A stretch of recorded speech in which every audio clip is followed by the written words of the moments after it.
I don't have, one, the knowledge, or two, the time to gain the knowledge to do that. Yeah. I have a best friend who's heavily into it. Yeah? Like, yes. Why Like, aren't you getting stock tips from your best friend? I probably could if I cared. Oh. But in my world that I live in now, with two small kids, a 6-year-old and a 2-year-old. You have kids? I have two, a 6-year-old and a 2-year-old. So in the bowl that I have of things to care about, Bro, that doesn't fall in it. No, I didn't know all that. Yeah, trying to learn something as difficult or as complex as the stock market, that's not something I'm investing my time in. I would rather play with my kids, podcast, or shoot something, or fix something that shoots. Absolutely. Yeah. But at this point though, it's almost like that's what I'm trying to do is find other things besides, because shooting is like one of the things that I enjoy. Well, there's a lot of things that I enjoy a whole lot. That's like one of the last things that I have that I can still, or that I could still enjoy, was the shoot. Like, the stunt motorcycles, everybody gets mad when you do wheelies in their park or drift in their park, whatever. So the shooting thing's been a lot of fun for me, but now that ammo is like 9 mils, like $1 a round or something like that, or just under $1 a round. I don't know if maybe you have connections or whatever you can get, but they go like this. Or you make your own. They go like that. That's my connections. Understood. Yeah. So that would help out. But even then, you still got to get primers. Yeah. Good thing is I had a big enough stockpile before this. The whole ammo crisis hasn't really affected me much. Yeah. Small rifle primers are a problem, and small rifle projectiles are a problem now. But I don't know. Just when you have tens of thousands of rounds prior to the... So you were already pretty much prepared. Yeah. Not a big issue. I have slowed my shooting down some. So you have as well, even... Sure. Whether 2 or 3 times a week now, it's just maybe 2 or 3 times a month.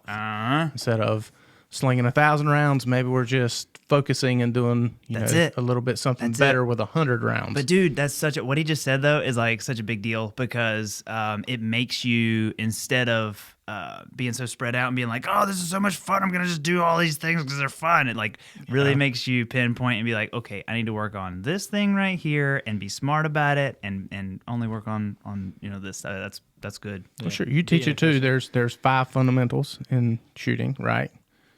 Sure, there's 5 fundamentals. There's a box of 50. So why not work on those fundamentals with 10 rounds? Stop it. Ammo comes in a box of 50. I don't think I've ever heard of a 5. What is the 5 fundamentals? Yeah, I want to know. Stance, starting from the ground up. Okay, stance. Grip. Yeah. Side alignment, sight picture. Trigger pull. Follow through, rhythm. You're out of control. This guy's out of control. Yeah, I was following as fast as I could. I'm taking notes. My feet are still getting taking so notes that's 5 principles of marksmanship. And I don't know if I've actually ever heard it put that way. Yeah, but that's good. Yeah, 5 steps, 50 rounds. Is this in the 10 book? Per. No. It's not in the concealed carry book. Because dude, I thought it was something that like you were teaching from the book, and I was like, damn. Maybe I should have read that. I was so nervous whenever he was talking, because he was looking at me like, yeah, the 5 fundamentals. Yeah, in that book that we were supposed to read. Sure did. Yeah. That red book that we teach out of. Bro, I was done. I was like, I've never seen this. I'm fired. This is it. No, but that's good, man. Fundamentals are absolutely where it's at. And that goes for everything. Like the fundamentals, everything. And I don't know what it's like to be a fireman, but I know that everything else that I do, if I'm trying to teach somebody anything about what I do, the fundamentals are the hardest thing to get people to focus on, because they're not fun or interesting. Is that what it's like being a fireman? It kind of is. One way to circle back, like if you get kind of burnout feeling, or just, you haven't been training as much as you used to or you should, then getting back to the basics makes you have fun again, like throwing ladders or just pulling a line off the truck. Seems simple, like somebody that doesn't do it a lot, you would think we do that all the time, but you do it and you get good at it, and then you realize like, oh, it's been a little while since I pulled a line off the truck. So getting back to the basics. Is it heavy? No. Oh. No. Nope. What about throwing a ladder? Could I throw a ladder? Sure. You could throw a ladder. Yeah. The fire department ladder weighs about 3 times. Would you say about 3 times the amount of a normal? And it's just rated for so much more weight. But you throw it. You have to throw it. We call it throwing it, but it's strategically placing it. Okay. Yeah. But on what? The truck? On a building. Yeah. You throw it on the building. Yeah. Mm-hmm. You strategically throw it on the building. That's right. That's right. It's actually one of my most entertaining things. So whenever when you were playing guitar, you say you're not playing guitar much anymore. Not really. So that's the hardest thing to get into any guitar player or bass player or anybody's head too, and drummers also is like if you I don't know if you ever noticed those tattoos on my thighs, but there's these tattoos that look like hieroglyphics or something on both of my thighs that go all the way up and down, and it's the 40 essential drum rudiments. So like it'd be the same thing as like scales for a guitar player, and no guitar player wants to start out playing scales. Like they all want to start out learning riffs or chords. Stairway, you got to learn stairway immediately. But like every time I try to give like anybody that's younger drum lessons, like they think they want to take drum lessons, but then when we get in there and we're working on the rudiments as opposed to going in there and like dropping funky beats, you know, they get like it's so hard to hold their attention at that point. Like martial arts the same way. Like I bet since I started back with Maynard over there to finish up my black belt, I bet I've thrown 10,000 jabs. Like just getting my all the technique that I lost over the years where I was just, sparring with friends or whatever. You start to look like crap. And then like when you get back in there and you start throwing them, you're like, man, this is so basic and it's so repetitive, but I just look and feel so much better throwing it after like the 10,000th one. Isn't that what Bruce Lee taught? What? Be water? Well, that 10,000, like the 10,000 repetitions, 10,000 hits to get to master. I've heard that. Yeah, Trevor used to talk about it a lot. Yeah. I've heard that. Trevor. Our shift partner, Trevor. Yeah? Yep. Does he train around here too? No, he used to back in the day. I think he even went to the West Coast to do a To teach. to teach. Oh, cool. He does a lot of Tai Chi now. Like okay. His own stuff. He's got kids, so he doesn't get to do much of it anymore. But yeah, he follows Bruce Lee religiously. Always talked about him. Dude, I wish I wish I had the patience for Tai Chi and stuff like that. Yeah. Have you ever seen that stuff? No. Never seen it up close? Nope. It's very like slow paced, but those people look so relaxed and like like a form of yoga. absolutely. I would think. Yeah. And I can't do that either. Yeah. Because I've tried that too. I have to sit I'm still. like, I need to You tried move it? weights. Yeah. You tried it? I need weights. I can't do yoga. I need some weight. How'd the yoga pants look on you? As phenomenal as you can think. Dude, Bro, I I got can quads imagine. for days. Man, Come on now. That's awesome. No, I'd pay money to see him in yoga pants. Do you find that having the tattoo on your leg, if somebody is trying to learn some drum lessons from you, that would impress upon them the importance of Absolutely of the basics? There's no doubt about it. Yeah. It's not going to make them enjoy it anymore, and it's not going to make them be any more motivated. But at least they understand why they're doing it. Yeah. You know. But you still can't. I don't know how else I don't know how to say it nicely. But like you can't teach a work ethic. Does that make sense? True. Like if people don't have it, they're not going to have it. There's this one guy that I work out with sometimes that that I train with or whatever, and we just have two completely different styles. Like if I go into a gym, or if I go into if I'm in the lot and I'm stunting with a bunch of other dudes, or like if I go into somewhere we're in a music situation and there's a bunch of other drummers around, I want to get into that situation and be somebody who makes all these people be the best that they can possibly be, right? But then you also, especially in like the fight game, like when I do the fighting thing as a hobby, right? But there's so many people that are like fighters, right? Like they have these dreams and aspirations that they're gonna win the lottery and be the fighter or whatever. So that's cool and everything. But if we're in the gym together and you're not, you're trying to beat me up, you're not trying to help me grow, I have no use for you. You know what I mean? Like if we're all in the same gym, we're supposed to be on the same team. It makes sense to me. We're all working together to try and grow. As soon as I feel like you're trying to pummel me or whatever. That mentality we try to bring into the Firehouse. You need that in the Firehouse, especially because, dude, y'all are in situations where like somebody could die. Sure. And it happens, right? Like you guys need to be lifting each other up. You guys need to be trying to help each other grow, as opposed to. And I don't know where the competitive part would come in firemen people, because there's fire women. Sure. Right? Yeah. Yes. You can call it anything you want to. We're in that time where you can. It's a fire person. Make up your own term. It's a fire people. So like, but what are they competitive about? Like what I was just talking about, like in the gym, you'll always find the dude that just wants to kick your ass because he's like, oh yeah, I want to kick everybody's ass. Right. So but like in fire world, what is it, the competitive part? They want stronger? I want to hear your Speed? answer. Who wants to go first? Yeah. I think that's what we're after. Who Yeah. wants to go first here? Yeah. I think speed and competence with speed. Speed of skills. so like Anything getting like throwing ladders, pulling your hose lines. Like there's certain hose lines you could do. get it like Steve used to do the Under Minute Club, where he used to pull a hose line to the front door, have it unbundled on air. Yeah, ready to go mask inside. up, check your pattern, and make entry under a minute. Yeah, competitive. Yeah. And it made Sure. it fun because the other guys on shift wanted to beat the time. You know, so you set a time.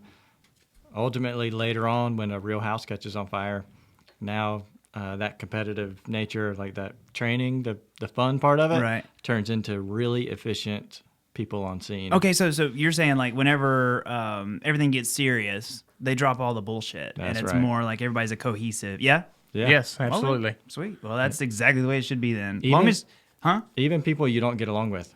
Like Yeah. there was an era in our time together that we didn't get along with some of the companies close to us, and they're listening right now, saying, "Yeah, that's right." I hate it. We did not like you. Yeah, but on a fire scene, we all work shoulder to shoulder, and later you talk shit, but Yeah. that's, Cool. That's Whenever probably, it's going down. that's it. Basically, yeah. it was a fight to see who'd get there the fastest and like get the work.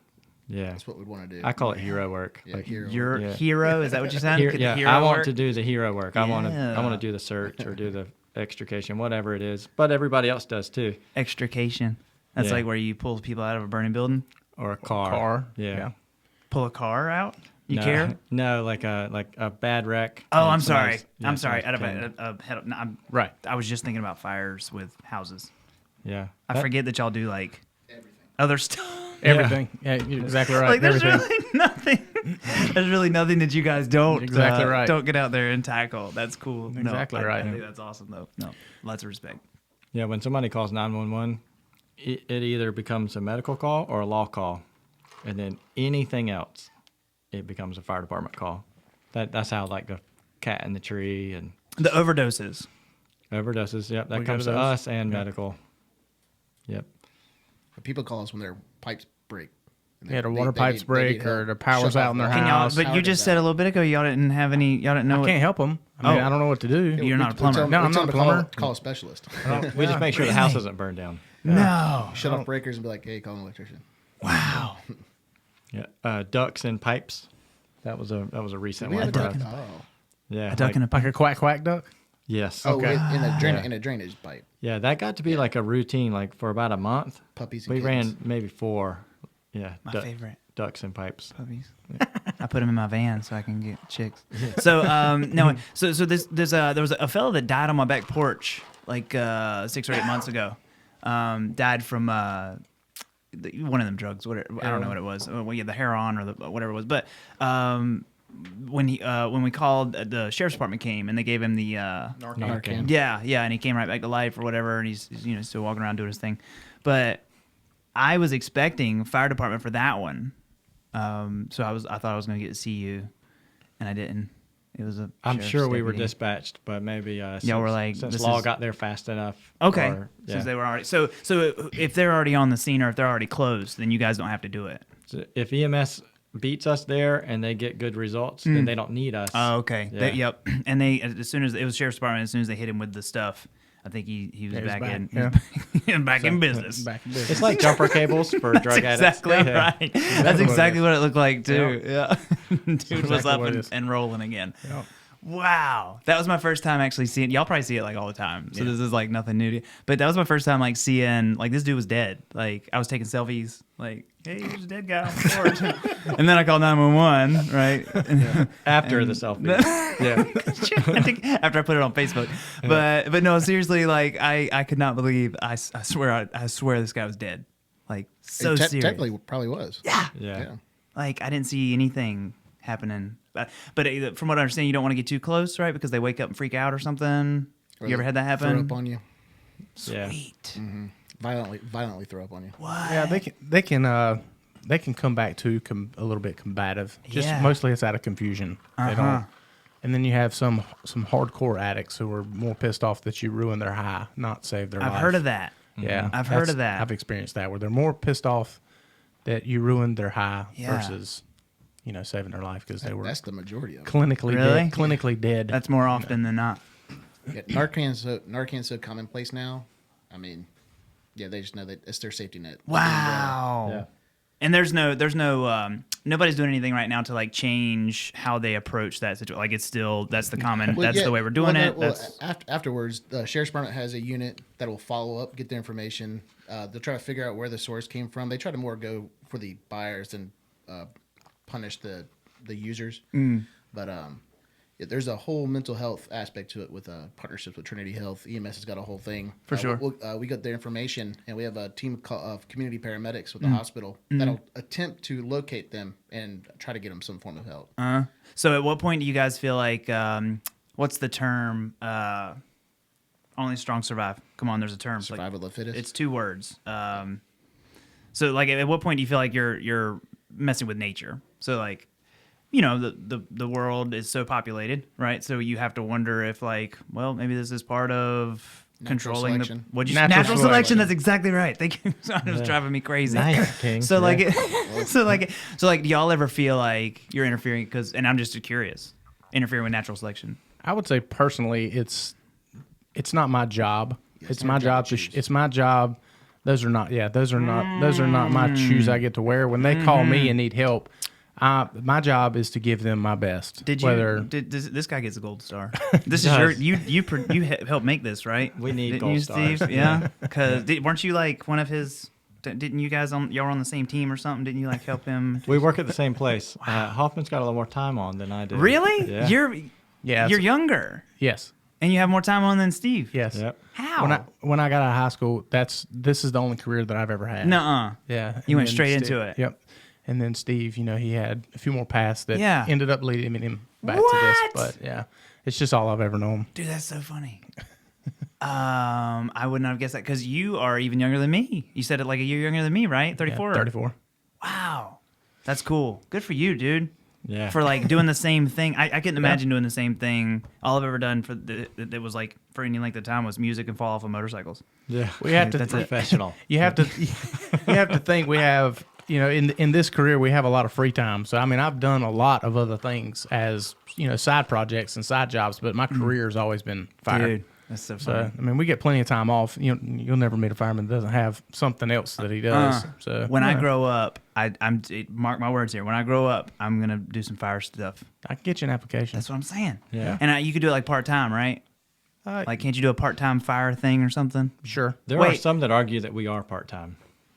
I mean, we work 10 days a month. Now you're getting deep and philosophical. Yeah. Dude, no, seriously, like I was telling you before, like I feel like we have a lot of the same goals. Sure. You know what I mean? I think you guys have a lot more restrictions. Like I tend to, when it comes to like the shows, I do the shows at the schools and stuff like that. Like I kind of just, especially now, like with everything now with all this the COVID stuff, like I'm having to call these schools. I've started doing raffles through my shop. I do like the gun raffles, and I do these raffles, and like any proceeds, which you would think is a whole lot of money, but let's say you make $50 or $100. So any of those proceeds are going toward.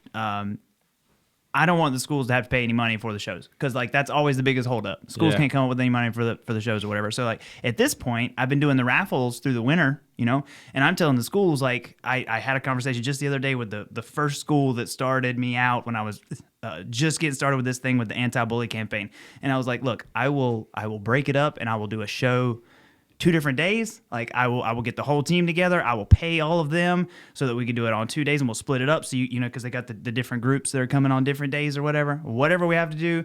I don't care. Just let me ride for these kids. Like let me do something cool for these kids because they've not had anything cool. They're just like being herded around like cattle or whatever, and trying to get through it. So.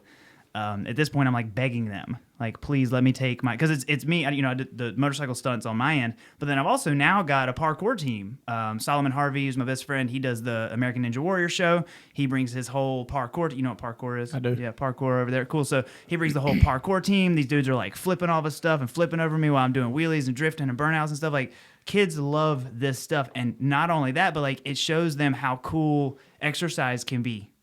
Like, I don't think I have to tell you guys that getting kids moving is a big deal. Like, video games are extremely important to these kids right now. And we have to make sure that they're balancing Fortnite with jumping jacks or something. Sure. You know what I mean? Yeah. Like, go fall down and go do outside stuff that we did when we were kids. Like, this is an important thing that we got to make sure we're letting them know as well. I don't think there's enough. I don't think there's enough hard things, like difficult things that are being pushed anymore. Yeah, I knew you had the bullying campaign side, the message there, but I didn't even think about the whole like just getting yourself moving. Active. Yeah. Absolutely. Like, and it's moved from, because the bullying thing is like almost been overplayed. So like when I started doing the anti-bully campaign, riding it at the schools and stuff, that was like 10, almost, right at 10 years ago. So like at this point, we've started morphing it from, because the bully thing has gone from, they've started overusing the word bully. So now like every time some kid gets like teased or something on a bus, it's like, oh, we got to stop the bullying. Yeah. You know what I mean? Like, at some point, there's got to be a little bit of developing a thick skin, you know what I mean, where it's not quite to the point of bullying. They're just like being kids, right? So we've moved away from the bullying, use the bullying word so much, and now we're just trying to get kids to just like do things. Yeah. Just do some stuff, and if it comes down to it, and a lot of people have something to say, well, like, yeah, the stuff that you're doing will get kids hurt. Well, shit, man, you got hurt. You got hurt. Yeah. Jay, did you ever get hurt?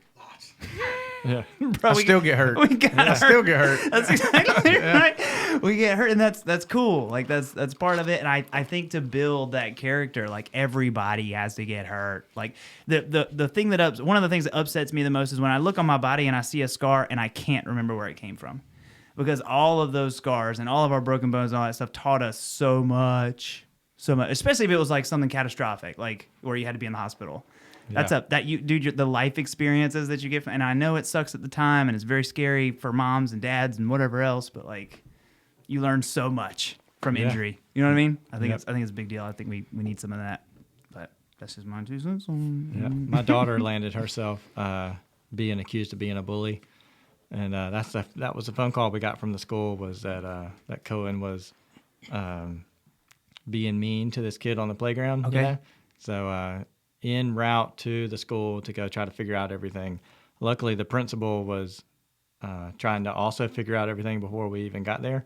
So once he isolated the 3 kids involved, she was, let loose. But on the way there, I was thinking, man, I know Cohen, and here she is getting ready to get a bully rap. So it did end up shifting so far. What? To where, but your kids are 2 and 6. Correct. So they're not quite at the point where you have to Maybe my 6-year-old is a little bit, especially now with, they're not in regular school so much. So he's in daycare, so the class is smaller. But maybe he deals with it some, and I'm sure he does. Yeah. But also, one of the good things about being in such a small group is the teachers can pay so much more attention. So it's not such a big deal. But it's everything in society. You're talking about the bully term being blown up. It's everything in society. You know, when the ball gets rolling one way, it just gets so big, and then we're like, whoop, we got to pump the brakes. We went maybe went a little too far here. And it goes with everything. It goes in our profession. I'm sure it goes in the gun world. It goes everywhere, man. Something gets a little bit of steam behind it, and it can be such a great cause. And no doubt bullying is a real problem. And bullies suck. Kids suck. Bullies suck. But then everybody becomes a bully. I agree with you. Yeah, that's like the go-to word. It's funny because I started that campaign because in middle school, I had so much trouble at Noble, like so much trouble with it was this group of kids that skated, right? So I had them, and then like there was this other group of kids that were just from rough neighborhoods or whatever. But like I had so much trouble, and this one kid was, and I'll say his name's Brees, and I can say his name now because I'll tell you why in a little bit. But Brees was from Chicago, and like he was just rough, bro. Like him and this other squad were just constantly fucking with. Because I remember I wore the big glasses and like, tight, whatever. It just wasn't cool stuff. I was not cool, right? So it got so bad where mom moved me out to Pender County, and that's how I ended up going to like Pender High. Because mom moved me to the next county to get me away from getting my ass whipped at Noble anymore, because it was like that bad. Like I constantly had a stomach ache. I was constantly terrified. Started having the night terrors. Remember I told you about the night terrors started? Yeah. That's when they started, because I was like constantly stressing about this. So for me to try, like I find it, I'm so passionate about like talking to these kids and telling them that things are going to be okay. Like trying to word to them, just stay focused on you and like make you the best person that you can be. And that's the best thing that you could do to get back at the bullies. Because most of those kids that were fucking with me are dead from doing drugs or whatever else. And I'm not exaggerating. At least 3 of them are dead from overdoses. And I'm familiar with it. And I'm whatever. Like I don't, I would be lying if I said that I really lost sleep over it, because they were very, very, traumatizing. Yeah, shitty people. Okay, that's absolutely right. And Yeah. I didn't want to say it that way, but you're absolutely right. So Brees, the kid who I was the most terrified of, when I was working at GE, I DJ'd their Christmas party on one of these boats, the Henrietta or whatever it was, Yeah, right? yeah, They had the nice. party. Sure. Yeah. He was one of the waiters,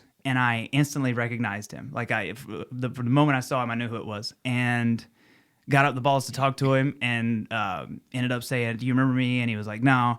And I was like, "Well, dude, you really made my life really hard in middle school. Like, you were a really shitty person." He was like, "Oh, I know I was." And he was like, he said that his dad sent him to military school after middle school, and then he went and got his shit together, and now he's like living a good life and doing his thing. And dude, we had like a conversation, shook hands, smiled and stuff, which goes back to like how shitty kids are, but there's still hope for them to be good adults if they can just get through that phase. You know what I mean? Like I went through that in middle school and into high school. I was a cutter. Like I went through that whole thing. So like anytime I see these kids that have, I know what I'm looking for on the arms and the legs. There's I talk to people all the time. Like if I see that on any of these teenagers, especially, I'll tell them like, hey, you cut or whatever, and I'll make sure I have a conversation with them to let them know that like it's not, you're not that abnormal. Like you're not so far out of place that you can't recover. Right. Because if their parents see it and their parents make a huge deal out of it, it can totally go the wrong direction. So like in particular, there's one girl that's in high school that like I've talked to a couple times recently about it, and she's like, I'm not even cutting anymore. I'm not even really thinking about it. Like ever since we had that conversation, and I know that I'm not that unusual, and somebody else understands, like it legitimately makes a difference. Like I can't even express to you how important that is to me to have those kind of conversations. We have to stop alienating people, for being or for dealing with things in different ways or whatever, and just be like, hey, this is, I get what you're going through or whatever. You're going to grow out of it. Just make sure you keep pushing, just like keep pushing and figuring your life out. And what is the cutting thing about? Like you literally just, whenever you get angry, like you just cut, like you cut yourself, you cut your arms. There's still scars on my arms you can see, where like I would just cut myself, and all I would do is cut myself a couple times, and as soon as it starts bleeding, you instantly get this like relief that goes over you. The endorphins or whatever would be the word for you. Yeah. And it's this weird like it just calms you down. And like I would literally cut a few times, and it would start bleeding, and I'd put something over it, go to bed. Like I wouldn't be angry anymore. It's almost like a kind of like a tick, I guess you would say. Maybe so. Maybe so. Jeremy might be able to shed a little more light on this as far as a medical outlook looks at it, but it almost seems like a tick. And people just deal with it different. I've got a question. When you go to these schools and you do your rides and you bring your team out and they're doing all this stuff, how do you communicate the message that you're communicating to us now? How do you communicate that with your crowd? See, under pink smoke and that's right. how do the you lights. how do you communicate that? Do you take a break in the show? Nope. So we have to do all of the talking so that I have their attention. We have to do all of the talking before the show. Okay. And then we're basically just talking to them as people talking to them. And you can see that like they're like, okay, but the most important part about that is like Murrayville Elementary at Murrayville and then Cape Fear Middle have been like some of the best about hyping the whole vibe up before I get there and before the team gets there. So if the school will just tell these kids to go on to like YouTube or whatever, find the video, find my World Comp videos. Like I got second in the World Comp in Minimoto in like 2 years running. Find those videos. Find Solomon Harvey's American Ninja Warrior video. And then by the time we get there, these kids are so pumped to just meet somebody who's done some stuff. You know what I mean? Famous, yeah. Yeah. Quote unquote, right? Yeah. But no, like it pumps the kids up. And if they respect you and they think you did something cool, they'll listen to you for a little bit. And then they know that if they'll listen to you for a little bit, you'll probably do something cool at the end of it. And that's how you have to do it, is like break it up that way. But that's neat. Yeah, no, absolutely, dude. It is such a cool vibe. Like there's pictures all over my Instagram and Facebook of just like 700 or 800 elementary school kids.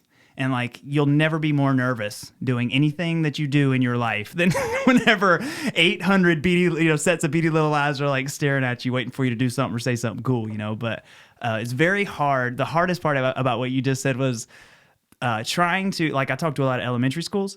So like, you're trying to talk about hard topics that are hard to talk about anyways, and you're trying to put it in an elementary schooler's language. Sure. Bro. Yeah. Bro, and because you got a 2 and a 6-year-old, and because you had kids. Like, when you're trying to have these conversations with these kids that are big topics that they're about to have to deal with when they go into middle school and beyond, and you can't, it's just so hard to put it into terms. Yeah, the lob's got to be perfect. Yeah. Exactly right. Yeah. It's tough. And then you got all the teachers and the principals and everything that are in there too, and they're like Hawkeyeing you, and you're just praying. They're critiquing you. That's right. Sure. You're covered in tattoos, riding a bike. They're like, wait a minute. Oh, wait, I don't trust this guy, right? No, it's a crazy thing. But I do make sure that, like, when I'm talking to the kids and when I get there, that I always wear a sleeveless shirt. Like, I always have my hair up so they can instantly see how weird I look. And then go from there. Like, we can take the way he looks and how funny he looks and how weird he looks, but he still has cool things to say. He's still a nice dude. He still wants to promote us being nice to each other, and he does cool shit. You know what I mean? Yeah, like, I like it. You've got to instill that in people at an early age. And I have high school kids. There's chicks that I used to work at their schools when they were in elementary school or middle school that are starting to get, like, one of them works at Hooters now. She's like 21. Like, how do you think that makes me feel? You know what I mean? Like, awkward. That's right. I'm like, oh my God, but it's so weird. But they'll come up to me and tell me like how cool they thought it was that I took time out to go to their school. You know what I mean? And that's such a, you can't buy that. You know what I mean? That's a big deal. I think that's cool as hell. But the shows at the schools are like the most rewarding thing out of all. Playing music is great. Like, I get to play music for a lot of people all over the place. And that's cool, but adults will never. And this is why I started riding for kids, because I used to do stunt shows all up and down the East Coast for everywhere from Pennsylvania to Daytona, right? I was stunt shows everywhere. But adults, and even older kids now, but like adults, you'll put your heart into everything. You'll do everything you could do, and you're like, man, this is awesome. Look how cool I am. And then adults will do this. Do you see what I'm saying? Yeah. Like they've seen it before. They're not impressed, right? And this is how middle school, we haven't done as many middle schools and definitely no high schools because they know everything. Right. They've got YouTube. So they've seen wheelies, they've seen burnouts, they've seen drifting, they've seen people sit on the gas tank and do wheelies, they've seen circle wheelies, they've seen all of it, and they're like, I can do that because I saw it on YouTube. Yeah. They're inevitably smarter than you too. That's exactly right. Do y'all run into that in your profession as well, I guess? Yes. They already know everything about Yeah, there's different age groups. We do we'll go out to different like elementary schools and do some education for them, and tailoring your pitch for different age groups is tough. Yeah. But once you get to a certain age, like them watching an adult watching your show, he might be digging it, but he doesn't want to be seen by everybody else. Yeah. Enjoying it. So but there's no way that you guys do anything at high schools, right? Like the fire department. No, there's no way. Because dude, that audience is so tough. Yeah. No, we don't do anything with high schoolers. Bro, I guess the closest thing to high schoolers would be our Explorer program. Explorer, and we've done career days. We do have some of our admin will go out and set up booths. Cool. So can y'all set stuff on fire at schools? I don't think once. Maybe. Yeah. Yeah, one time. I asked because I've talked about, and I know that a lot of, like, especially at Murrayville, the fire department's always there. Yeah. So we've talked multiple times within the group. There's me, Solomon, Katie, and Kyle, and they're the three on the Soul Free Running parkour team. So I've mentioned more than 6 times, more than a bunch of times, about me wanting to bring fire back to the shows, because when I used to do the motorcycle shows back in the day for adults, sometimes we'd light stuff on fire and jump over it or drift around it or whatever. So I said something the other day about lighting something on fire or whatever, and the first response from Katie, who was on the team or whatever, the first response was, kids are flammable. We probably shouldn't do that. I was like, well, you're absolutely right. Like, sounds like a good opportunity to get the fire department involved in your show, though. That's right. Yeah, because we could be there to handle that. Everything. Yeah, my firehouse is actually Murrayville Fire Station. That's the one you're at. Yep. Mm-hmm. So you actually pass mine to go to Murrayville Middle. to go to the dude. So we could totally get you over there set some our stuff on fire. Administration would allow it. I'd love to be there. Yeah. No, but y'all have never been able to, because that's one way that the only way y'all are going to be able to get middle school and high school age involved is to like set something on fire. Probably. Like the only way I would ever be able to do a motorcycle stunt show for high school kids and hold their attention is to set myself on fire. Right. That would be it. Like, yeah, this show rocks now. You know what I mean? That would be the only way Let's not do that. to get. Yeah. The closest thing I can even think of is the whole destroy a car. You know, Yes. they'll bring out a car and let the Yes. kids beat on it. The prom promise. Have y'all done Yeah. that? They used to do that. I don't know if that's still a thing here. It's something they do in Duplin County, but they'll have a big demonstration right around prom. Oh, it's more or less to kind of advocate against drinking and driving. Yeah. So they'll have this big mock kind of bad accident scene. Fire department will come out there and cut people out of cars and stuff like that. They'll have a helicopter come in and show people flying off. They'll have actors playing mom and dad and their kid dying and all that. It's a scare tactic, really, to keep kids from drinking and driving. So Do you think it works? it scares me, and I've been involved in it. I mean, I'm scared. I think if they understood the seriousness of it, Of then it course. would be. Yeah. But, I mean, they're smarter than we are. So, Obviously, they have the internet. of course. So Speaking of that, though, if you guys had been in, let's say, middle school, right? You went to Noble, right? Mm-hmm. Okay, so you're at Noble. Somebody comes up to you and they're like, okay, in the future, you're going to have this box in your pocket, right? You can ask it any question that you want to ask it on the planet, and it will give you the answer. What would you have said? No way. Yeah. What would you have said? that's madness. Jared, what would you have said, Jay? Oh man, I knew it was coming eventually. That's right.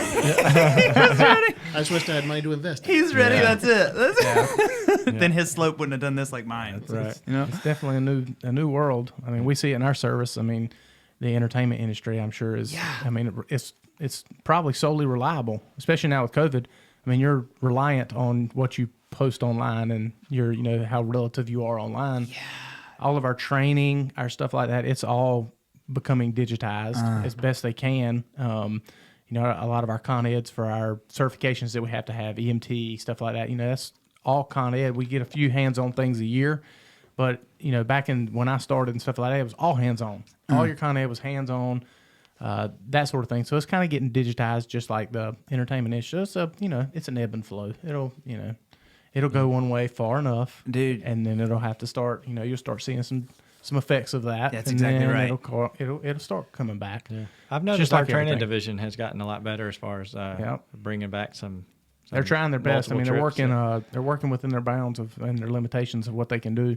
But yeah, I mean, the pendulum goes all the way to one side, and then it'll slowly start coming, and then it'll go back to the other side where it's no more digital training, and then it'll start coming back. So, Dude. same thing with bullying and all that. It swings so far to one side, and then it'll kind of level itself out. It's true.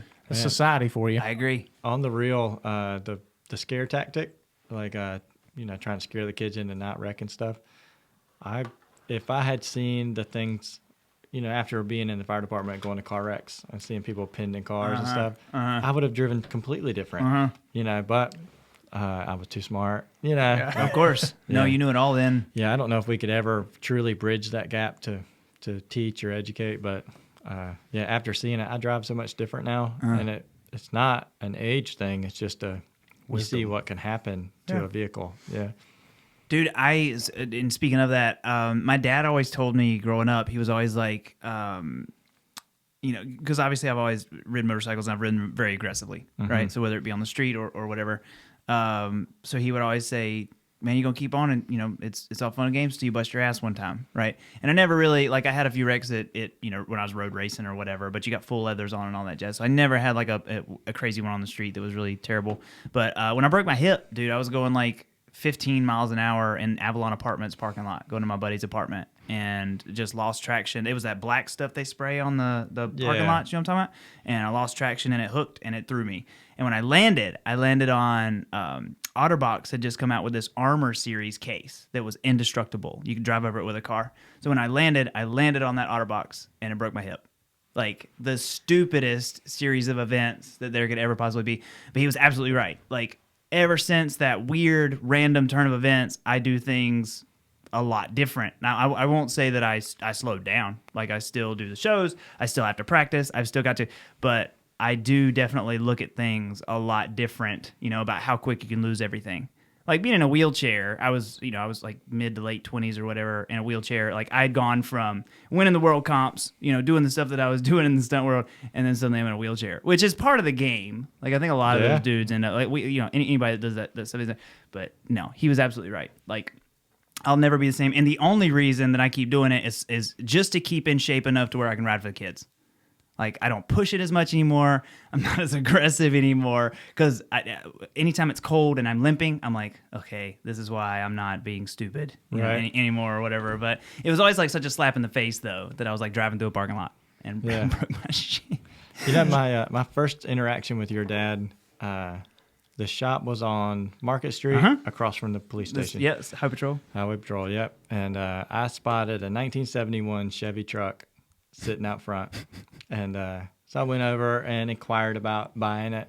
And you remember going into a candy store when you were little and you were like, I have this much? Yes. It was very similar. Yes. So we negotiated $1,400 for the truck. Oh. And so he sends me down to Sherry's office and we're doing the paperwork. And you remember names. Oh, yeah. She writes it up and it was like $1,470 some taxes and stuff. Yeah. And I got up and walked right back around to Scott's office, and I was like, "Hey, man, it's more than 14. I have this much, This is what I've got." So he just came right down. Yeah, he was like, "Hey, just make it 13, whatever that gets so it." it goes. Yeah, and he Shut up. hooked me because I didn't have any more, but I fucking wanted that truck so bad. Yeah. So you didn't know Garrett before that? I absolutely did. But that was like a business interaction with your dad where like his personality impacted me. Yeah. You know what I mean? Yep. Like, he didn't have to do that. Nope. Yeah. Before that, he was just Garrett's dad. Yep. Yeah. That's such a big thing too. Like when you make that impact on a child, well, you weren't a child. You were what, 15 or 16? But you were young. Yeah. Like if you make an impact like that on you're somebody, you're a child. We know 16. that now. Let's not We know twisted. that now, but they will never. Yeah, they will never admit to that. But yeah, like I, dude, when you can make that kind of an impact at that age or younger, that's a huge. Yeah. They'll never forget that, and that's another reason. I'm trying to get to the kids because like they'll never. You will literally, if you make an impact, then you'll have a fan for life. I'm tired of trying to kill myself for people that don't care. Yeah. You know what I mean? Like it's so much more rewarding to touch a child's life, and they'll never forget it. Yeah, They do. That makes a lot of Remember sense. it forever. Y'all are in the same boat, man. Kids, if y'all ever help a kid out or something like that, like I hope it's that way. I don't know if it's that way or not. I hope they are thankful and grateful. I and hope so. that kind of stuff. For sure. I don't know. So we talked about what you're doing as far as your riding career goes. What about your music career? Dude, music is so... What got you started in music? Just the scene? No. Bike scene? Or? No, absolutely not. It was before I even started really riding aggressive. Like, I could ride when I was a kid, but I was scared of them. I was scared of motorcycles till I was like 16. I'm terrified of them. Thank you, because you need to be. Yeah, I am. But they'll break your hip. So I got into music when I was like in middle school band.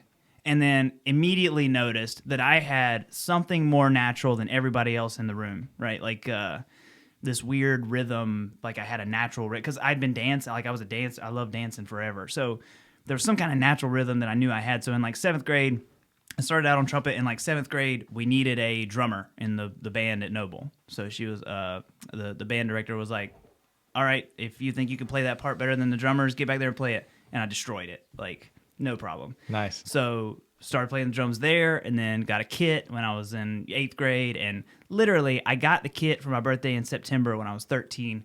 2 months or the next month, Mom had her like 20-year high school reunion and got hooked up with Tony Mallard, who, if you know anything about the music scene, he's like a monster drummer, like the monster drummer. Like if you ask any drummer or musician around town who they, who's their guy, it's Tony. So it just worked out. Like 2 months later, they got married. So 3 months after me getting my first drum kit, Mom marries the monster drummer of all monster drummers. So, and this guy, not only he's not one of those that's just like born with some talent and he's got sloppy chops, but he's good. This is a guy who's like structured, like the rudiments that I'm talking about. Yep. He's the one that taught me to live on the rudiments, and that's why at an early age I was a superior drummer to the adults that I was playing around because of those fundamentals, like because of those rudiments.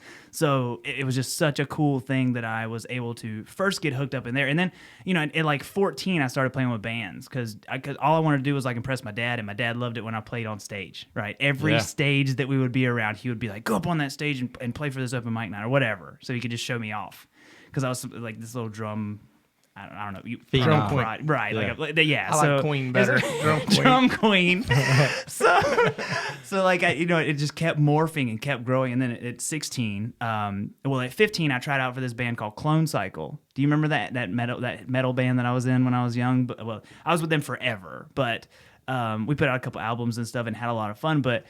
When I tried out for them, I was only 15, and I couldn't drive to practices yet. So they were like, we love your playing. You're perfect, but you can't drive yet, so you got to wait. So as soon as I turned 16 and got my driver's license, I was in the band. We were doing things. I was playing at, y'all remember Lucky's Pub? Yeah. I think so. So at 16, I was in Lucky's, playing shows with this metal band, and they'd have to get me in the back door or whatever. I couldn't look at anybody. I couldn't touch anything. I couldn't come from around the curtain. I had to stay in my hole and do whatever until it was time to go on stage. But that was such a good growing time, like the next 4 or 5 years playing that stuff, because I was in such dirty, grimy, terrible environments. Because metal bands, the only way you could play a gig, we did 45-minute sets. So they'd have to stack 3, 4, 5 bands into a night, right? And we all have to load on and off, and we got to these back nasty alleyways. Do y'all remember Bessie's, Underground Bessie's, that joint downtown? That was one. And, it's just, you get the bottom of the barrel shows,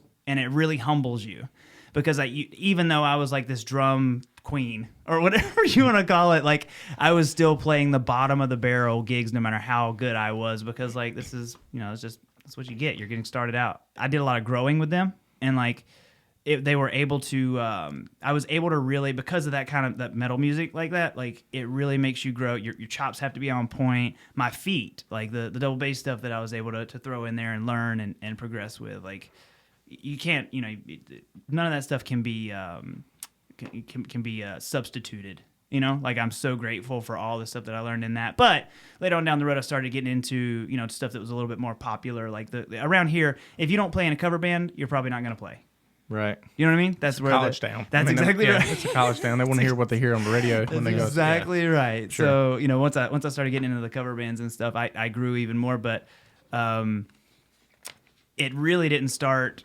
My name and my brand didn't really start growing, and this sounds so fucked up, but none of that really started growing a lot until, number one, I got into the motorcycles pretty heavy, but I started DJing, and I only did it out of necessity because my dad needed music at his events and didn't always want to have the whole band. He couldn't always use the whole band, so he was trying to hire DJs. And I was like, don't hire a DJ. I'll figure it out. You know what I mean? Yeah. So I started out with this little Walkman thing that was I don't remember what it was, but I figured out how to get MP3s on it, and that's how I started out. Okay, Dad, I'm DJing your event, right? Give me $40 or whatever it was. You know what I'm saying? But so then from there, it kept growing, and I was DJing everywhere. And then I started doing karaoke, right? And then I'm playing music, and then I'm DJ karaoke. So at this point, right around 2008 or something like that, after college, I started doing full-time entertainment. So it's all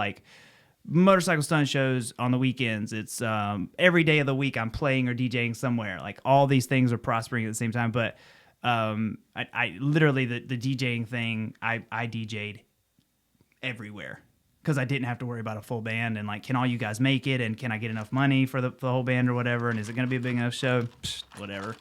But the DJing thing was such a slap in the face, especially karaoke.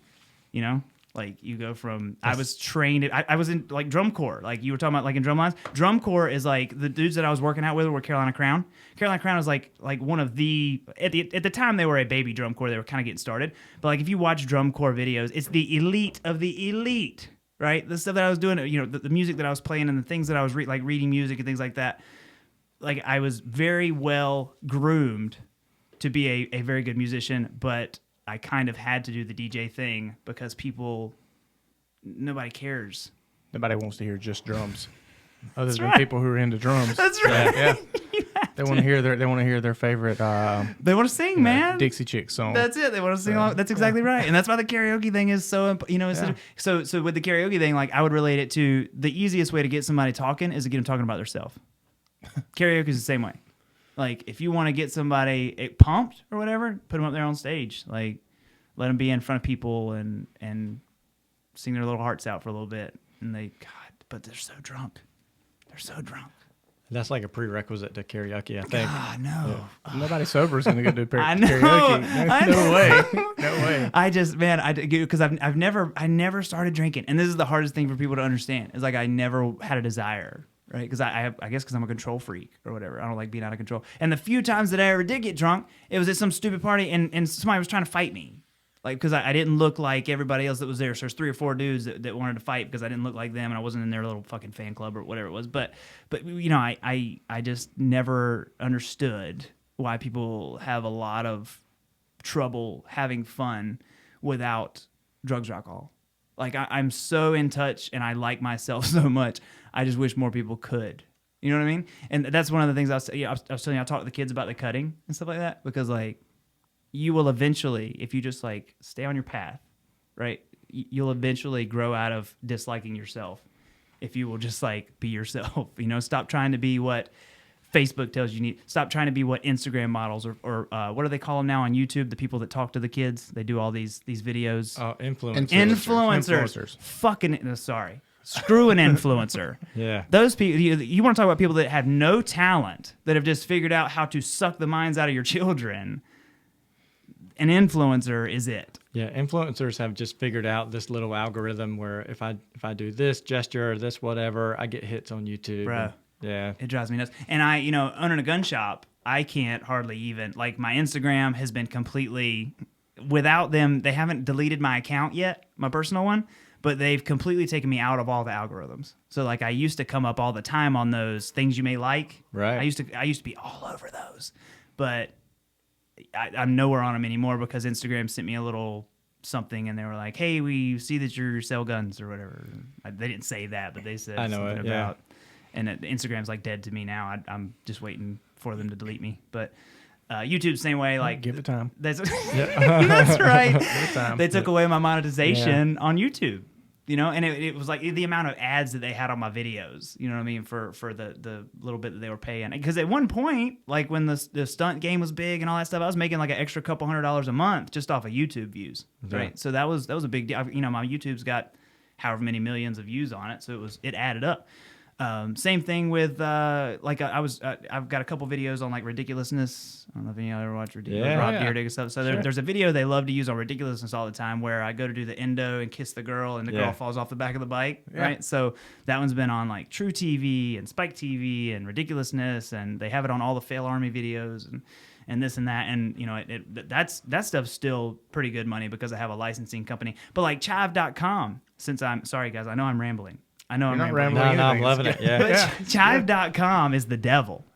Really? Fuck them too. Absolutely. Because they are like the masters of stealing your shit and then completely avoiding paying for it. So that's another reason I got this licensing company to start chasing this stuff down. And I even had to stay on the licensing company for like a year.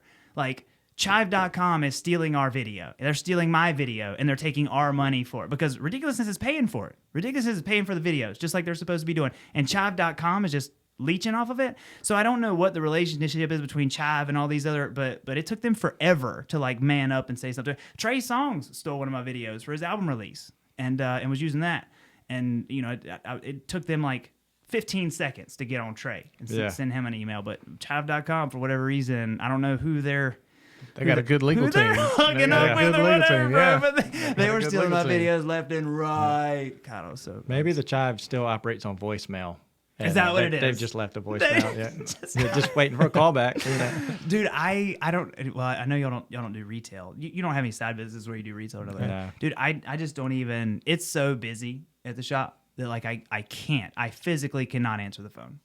Like every time I go to answer the phone and take my attention away from whatever I'm trying to finish, it'll never get done. Yeah. Speaking of voicemails being full, I'm sure the one at my shop, I get cussed out about that all the time.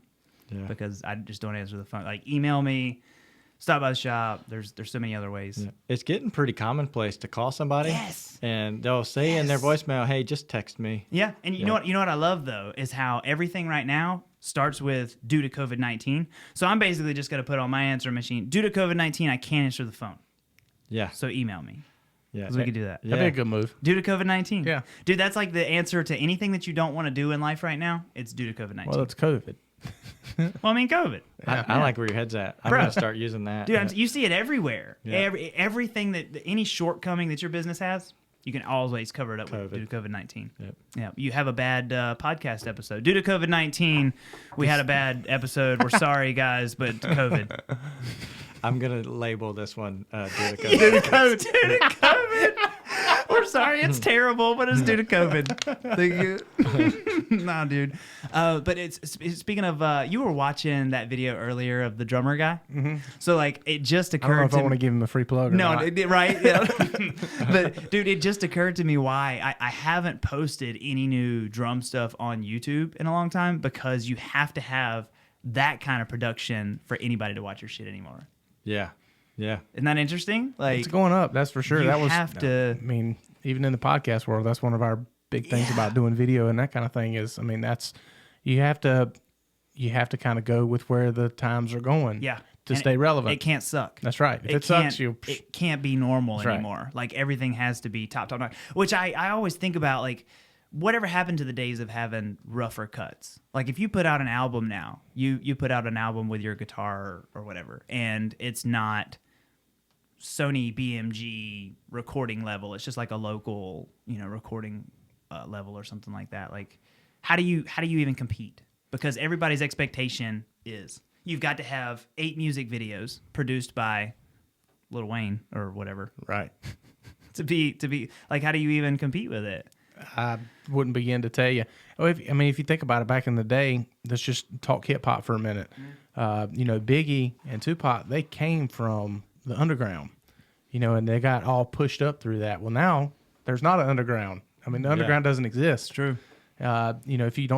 If it's not within a tight community of just friends or whatnot, there is no underground. Definitely not an underground that anybody in the mainstream would be aware of. Sure. Like, there are still some underground hip hop dudes, but you never can find them because there's so much shit. Maybe I might be speaking out of context a little bit there. Maybe Nashville Yeah. could still be considered the underground. Gotcha. Maybe. Because, Understood. I mean, they still give a lot of talent, local talent, they give them a platform to start on. And back in the day, the producers and the big label companies, they used to search these people. So they would go search for new talent. Now it's the other way around. The talent has to do what they can to be recognized. Yep, that's absolutely right. So Which actually, though, in their defense is kind of cool. But the problem now is, like, back in the day when I was in that metal band I was talking about, for us to record our first album cost us $3,000, something like that, for like 10 songs. Shit. $3,000. These kids now can make that guy that you were just pulled up on YouTube could make an entire album with whatever he has in front of him in his MacBook. right. Bro. Yeah. Bro. And make 3 times that That's much. exactly right. Yeah, sure. With no problem. Bro, we probably made, like, off of them albums that we spent $3,000. Then you got to get it mass produced. Then you got to have this or that. Everybody's getting their cut of it. Sony, whatever, and pay. By the time you're into it, you're $10,000 into it. You might sell $1,200 worth of CDs, or something like that. Right. In like That's a good- in that's a 4 good one. years. Yeah, that's a right? good one. Yeah. That's exactly right. If ever, because you end up having to give out so much of it anyways. Like, you have to give it out. You've got to give out merch. I don't see how, the way it was so much more work back then. Like, there's so much opportunity for people now, but it just seems like rock bands are not. I don't understand why there's not more good, different. The cookie cutter thing in rock and roll is so strange to me right now. So let me take you back to you mentioned Biggie earlier, right? So look how happy I am now. Yeah. Do you recall, like, on a lot, not the songs that Biggie had on the radio, but the ones that he had on his album, where, like, he was literally talking about rolling into somebody's crib and blowing their scalp back with Desert Eagles, Sure. right? Yeah. And selling drugs and things like Yeah. that. So I constantly struggle with, like, we were young. It obviously didn't affect it. Like, we understood that it was just lyrics, and this guy's telling a story about his life. That's as far as it went. We didn't try to live that life. So I try to tell myself that like kids with the new shitty rap will do the same thing. And do you feel like that's...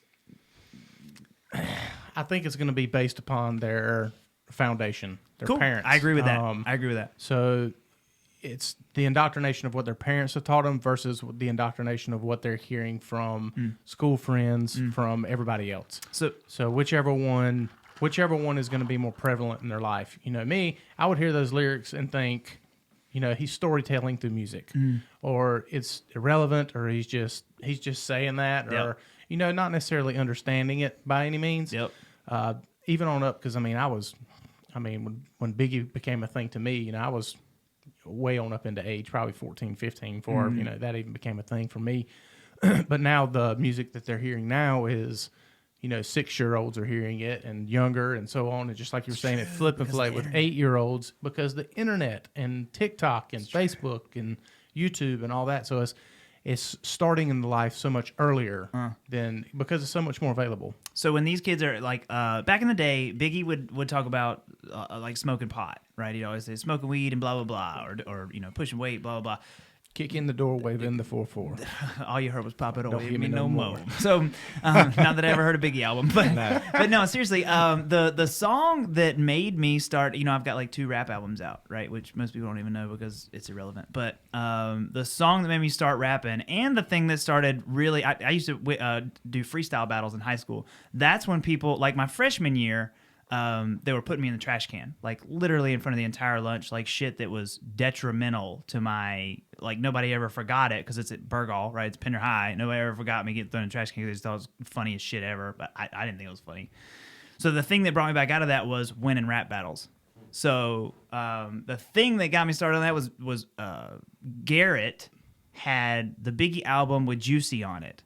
And I remember him and his friends singing that song. You knew very well, right? And then they would sing Super Nintendo, Sega Genesis. When I was dead broke, man, I couldn't picture this. Like, that was such an iconic song. And, like, I felt that song so much that I literally wanted nothing except to emulate that, and that's what started the whole rapping thing. And I for some reason, I was able to freestyle so well. Like, winning these back, my vocabulary was big enough to where like I could just put this shit together and destroy dudes. And like there's this guy named JC that I still see all the time around like Pender County, and he still to this day brings it up to me, like how he saw me destroy them dudes in the lunchroom, and it was just so inspiring, and that's why I started listening to hip hop.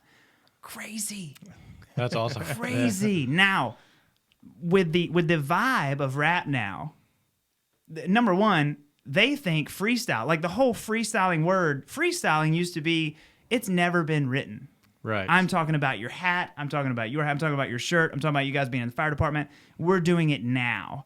Now, freestyling, they'll call it anything. It's some shit that they wrote 3 weeks ago, and they just call it freestyling because everything's so watered down and easy now, they can just get away with it. Since nobody can do it, we're just going to call this freestyling because we can do this. Fuck that. That's so annoying. But the other side of that is the drugs that they're talking about are not weed and having fun anymore. It's the pills. Right. And all the songs are about how depressed and upset they are. So what kind of mental, I guess, mental effect will that have on like the kids that are listening to it? Because they almost think it's cool to be depressed. Yeah. It's cool to be depressed and take it. What? Yeah, Hoffman talks about He's that. depressed? No, You're he talks depressed? about Not hardly. We can talk about it. No, not hardly. I'll talk, bro. Come on, talk to me. how in society, if you don't have a mental problem, then you're not cool. Bro. He's so right. He's so right. And this goes with all the way across the board. Everybody wants to have a mental problem. Every time people see me and they see me all over the place and I have a good show and I'm bouncing off the walls and shit, I jump up on the bar. I play over here at Bourbon Street. They hire me because I jump on the fucking bar and jump off the bar and scream and do fun stuff for people. But then they always bring up the ADHD thing. Like you have to have some kind of disorder because you do some shit that they don't have the balls to do. Right? Yeah. The dyslexia is another one. Like everybody, I read this number backwards because I'm dyslexic. I read numbers backwards a lot. Yeah. I guess it's just what everybody has a category that they're supposed to identify with. Right. And if you don't fall into one of these categories, then you're an oddball, or you don't fit in with anybody. And that's I mean, that's societal wide, and it's in our service. I mean, it's everywhere.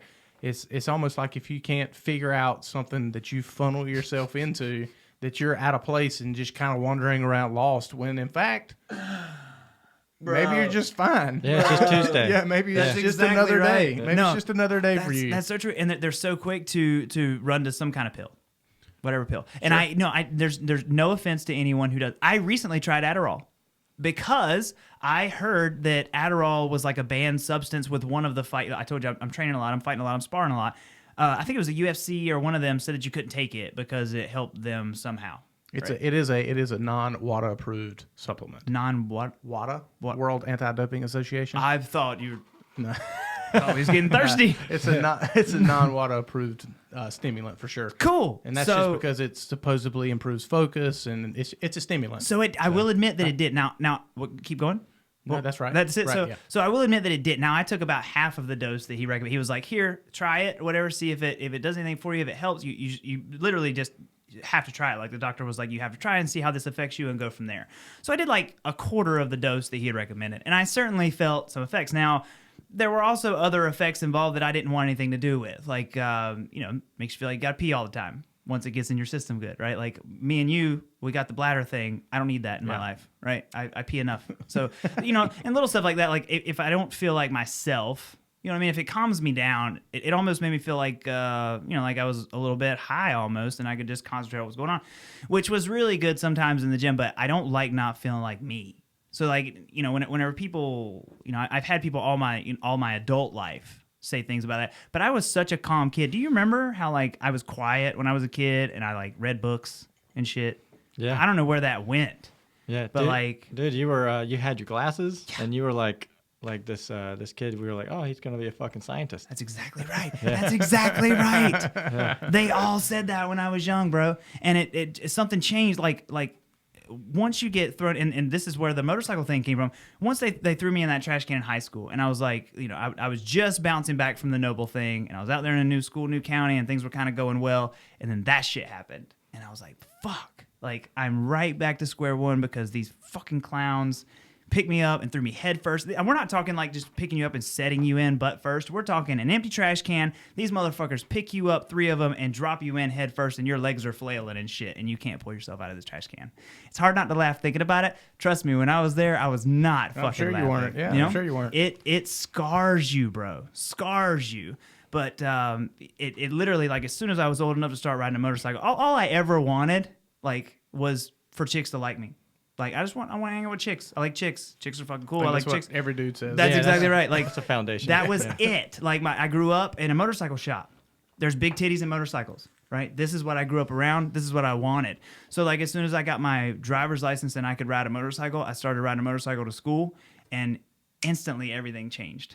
Like, the cool factor was just there, right? So, I ran with that, because I knew that they had that power to make people want to be a part of whatever you got going on. And then it kept growing with the stunting thing. Like I had it naturally in me because Dad used to do that shit. Like my dad was like the OG stunner in Wilmington. Like he used to do, he's got an old VHS tape of him on a VMAX doing a show in like 85 down on Water Street. Burnouts and wheelies and all that crazy stuff, So I just always thought that was going to be the way, but there's so many people that get wrapped up in, number one, what other people think, but number two, using the like medications or the pills or whatever else it is for any kind of shortcomings that they have. And I think that's a big part of, we've got to make sure that we monitor that with kids coming up, like with the mental health thing. Yeah. I don't know if any of y'all's kids are still pretty young. So like if I had been their age and I'd been, going through the anger, I was so fucking mad all the time.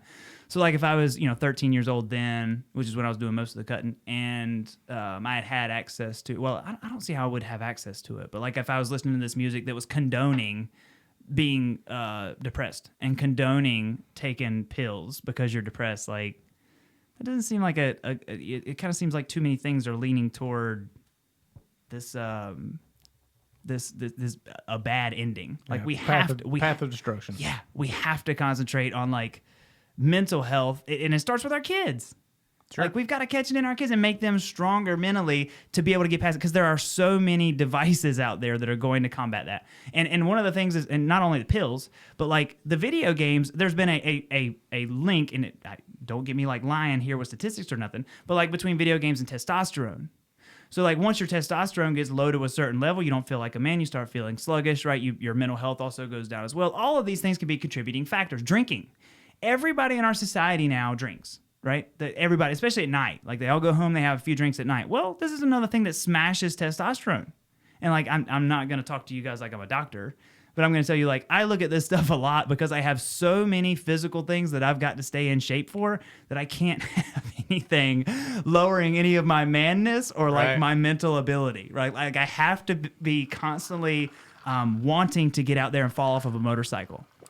I've got to want to get out there and drag my shit across concrete. You know what I'm saying? Like, some days you're like, fuck, man, like if I really can't take road rash today. Right. You know what I mean? But like, you got to stay focused, and you got to, and I think there's so many things working against people mentally. And like the COVID thing is just like compounded that. Yeah. Now they're stuck inside. Yeah, and get plenty of time to reflect. That's and listen to this awful music. Yeah, exactly. Yeah, for sure. It's crazy. When the Fortnite dances started coming around, why are you laughing, bro? I have an 11 and a 9-year-old. So you see them? Oh God, yeah, bro. Constant Fortnite dances. Yes, it's like a screensaver. I teach scouts as well, and so all the scouts you see them getting around in a spot, and it's just like.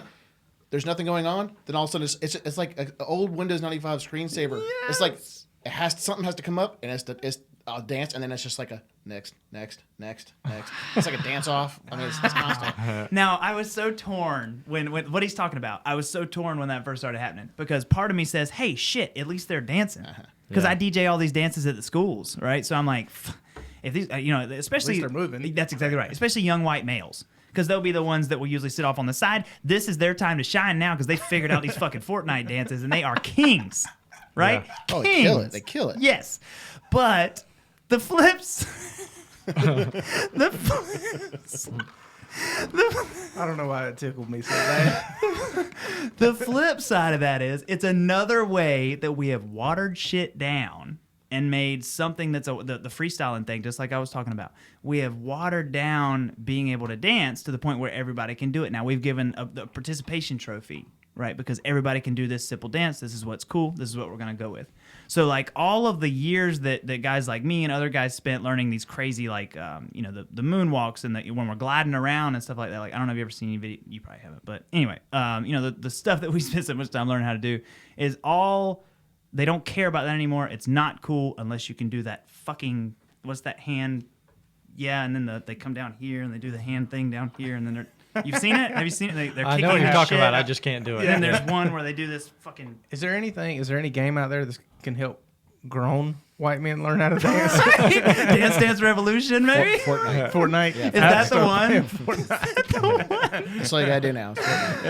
Dude, so and speaking of that, like Fortnite with its popularity, I'm a fan of getting together. Look at you crying over there. That's cute. You had me laughing so Look hard at you. earlier. God. Fortnite has had so much popularity that I've noticed. I play Call of Duty with a couple buddies of mine, Solomon and Kyle. Dude, this is like how we decompress after like a show or after a practice or whatever. Yeah.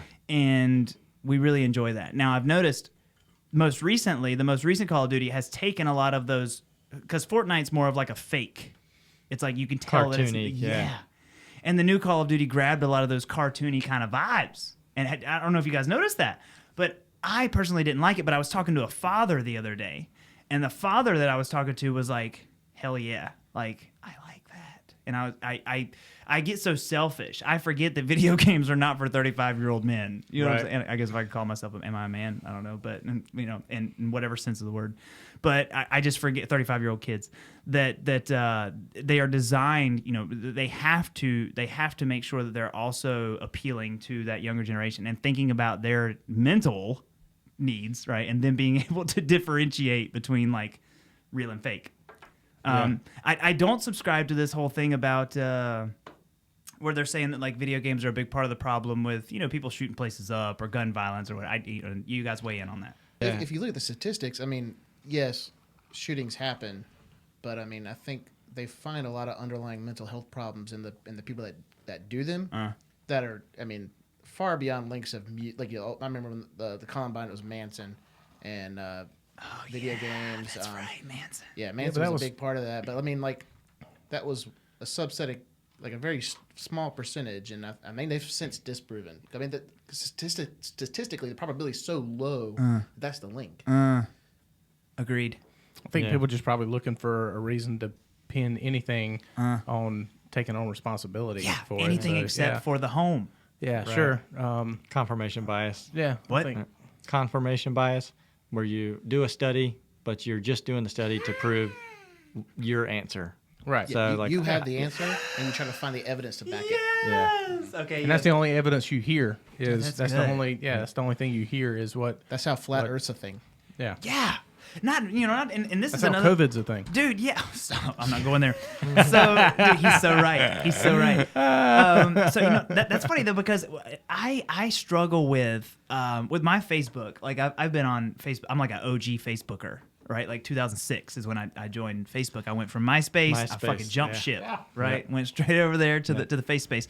Now back then, it was like all college kids, and we could put like off the wall shit on each other's walls. Like the shit that we wrote on each other's walls, I go back and look at it in my history, and I'm like, fuck, I hope nobody reads that because I'm going to jail or something. You know what I'm saying? Like everything's so blown out of proportion now. They would crucify me if they saw something, you know, that we had been writing back then, because we were just hard on each other. But I constantly struggle with, I don't like politics. I don't like to talk about politics. I don't care about politics. I don't want it in my fucking face. Like, I don't think it makes anybody any happier or any better of a person. And I struggle with, like, with my father. He follows it. Like, that's his age group. That's what they do. They follow politics. They get mad about it. They fucking, yeah, politics, whatever, right? So I get it. But Facebook, social media is like where it was supposed to be like a fun, like we used to have fun and like share memes, and you used to laugh and like talk shit to each other or whatever. And then adults got on it and fucked it up Yeah. completely. Like adults have ruined I could agree with that. Facebook. You know what I'm saying? And when I say adult, why are you looking at me like that, Jeremy? They also think it's that generation now that was on Facebook when they were going through college. They're the same ones that grew up with it, Ooh. and they're the ones that are bringing in most of that. Yeah, that's actually true. They would have been a little. I think they're older. the loudest voice. A lot of times, And then it I think you're influences right. the younger and the older generation that are now kind of filtered into it. Yeah, I think I think you're right. I think my generation started it, and then we influenced the older people because they are easier influenced. Because just like we said before, the older generation, like my father and that age group that's on Facebook, all believe that just like Abraham Lincoln said, that anything that's on the internet is obviously true. Right. Right? Yeah. Abe said that. So you know when you take that whole Was that on mind, Gettysburg? that's Yeah. It was in the Gettysburg. He was like 7 years ago, everything on the internet is true. No, seriously, I just don't I don't know how to get us back out of, like, I had a conversation with my father the other day that was almost, and me and my dad have like the best relationship. Like, he is my best fucking friend. It's so crazy how tight we are.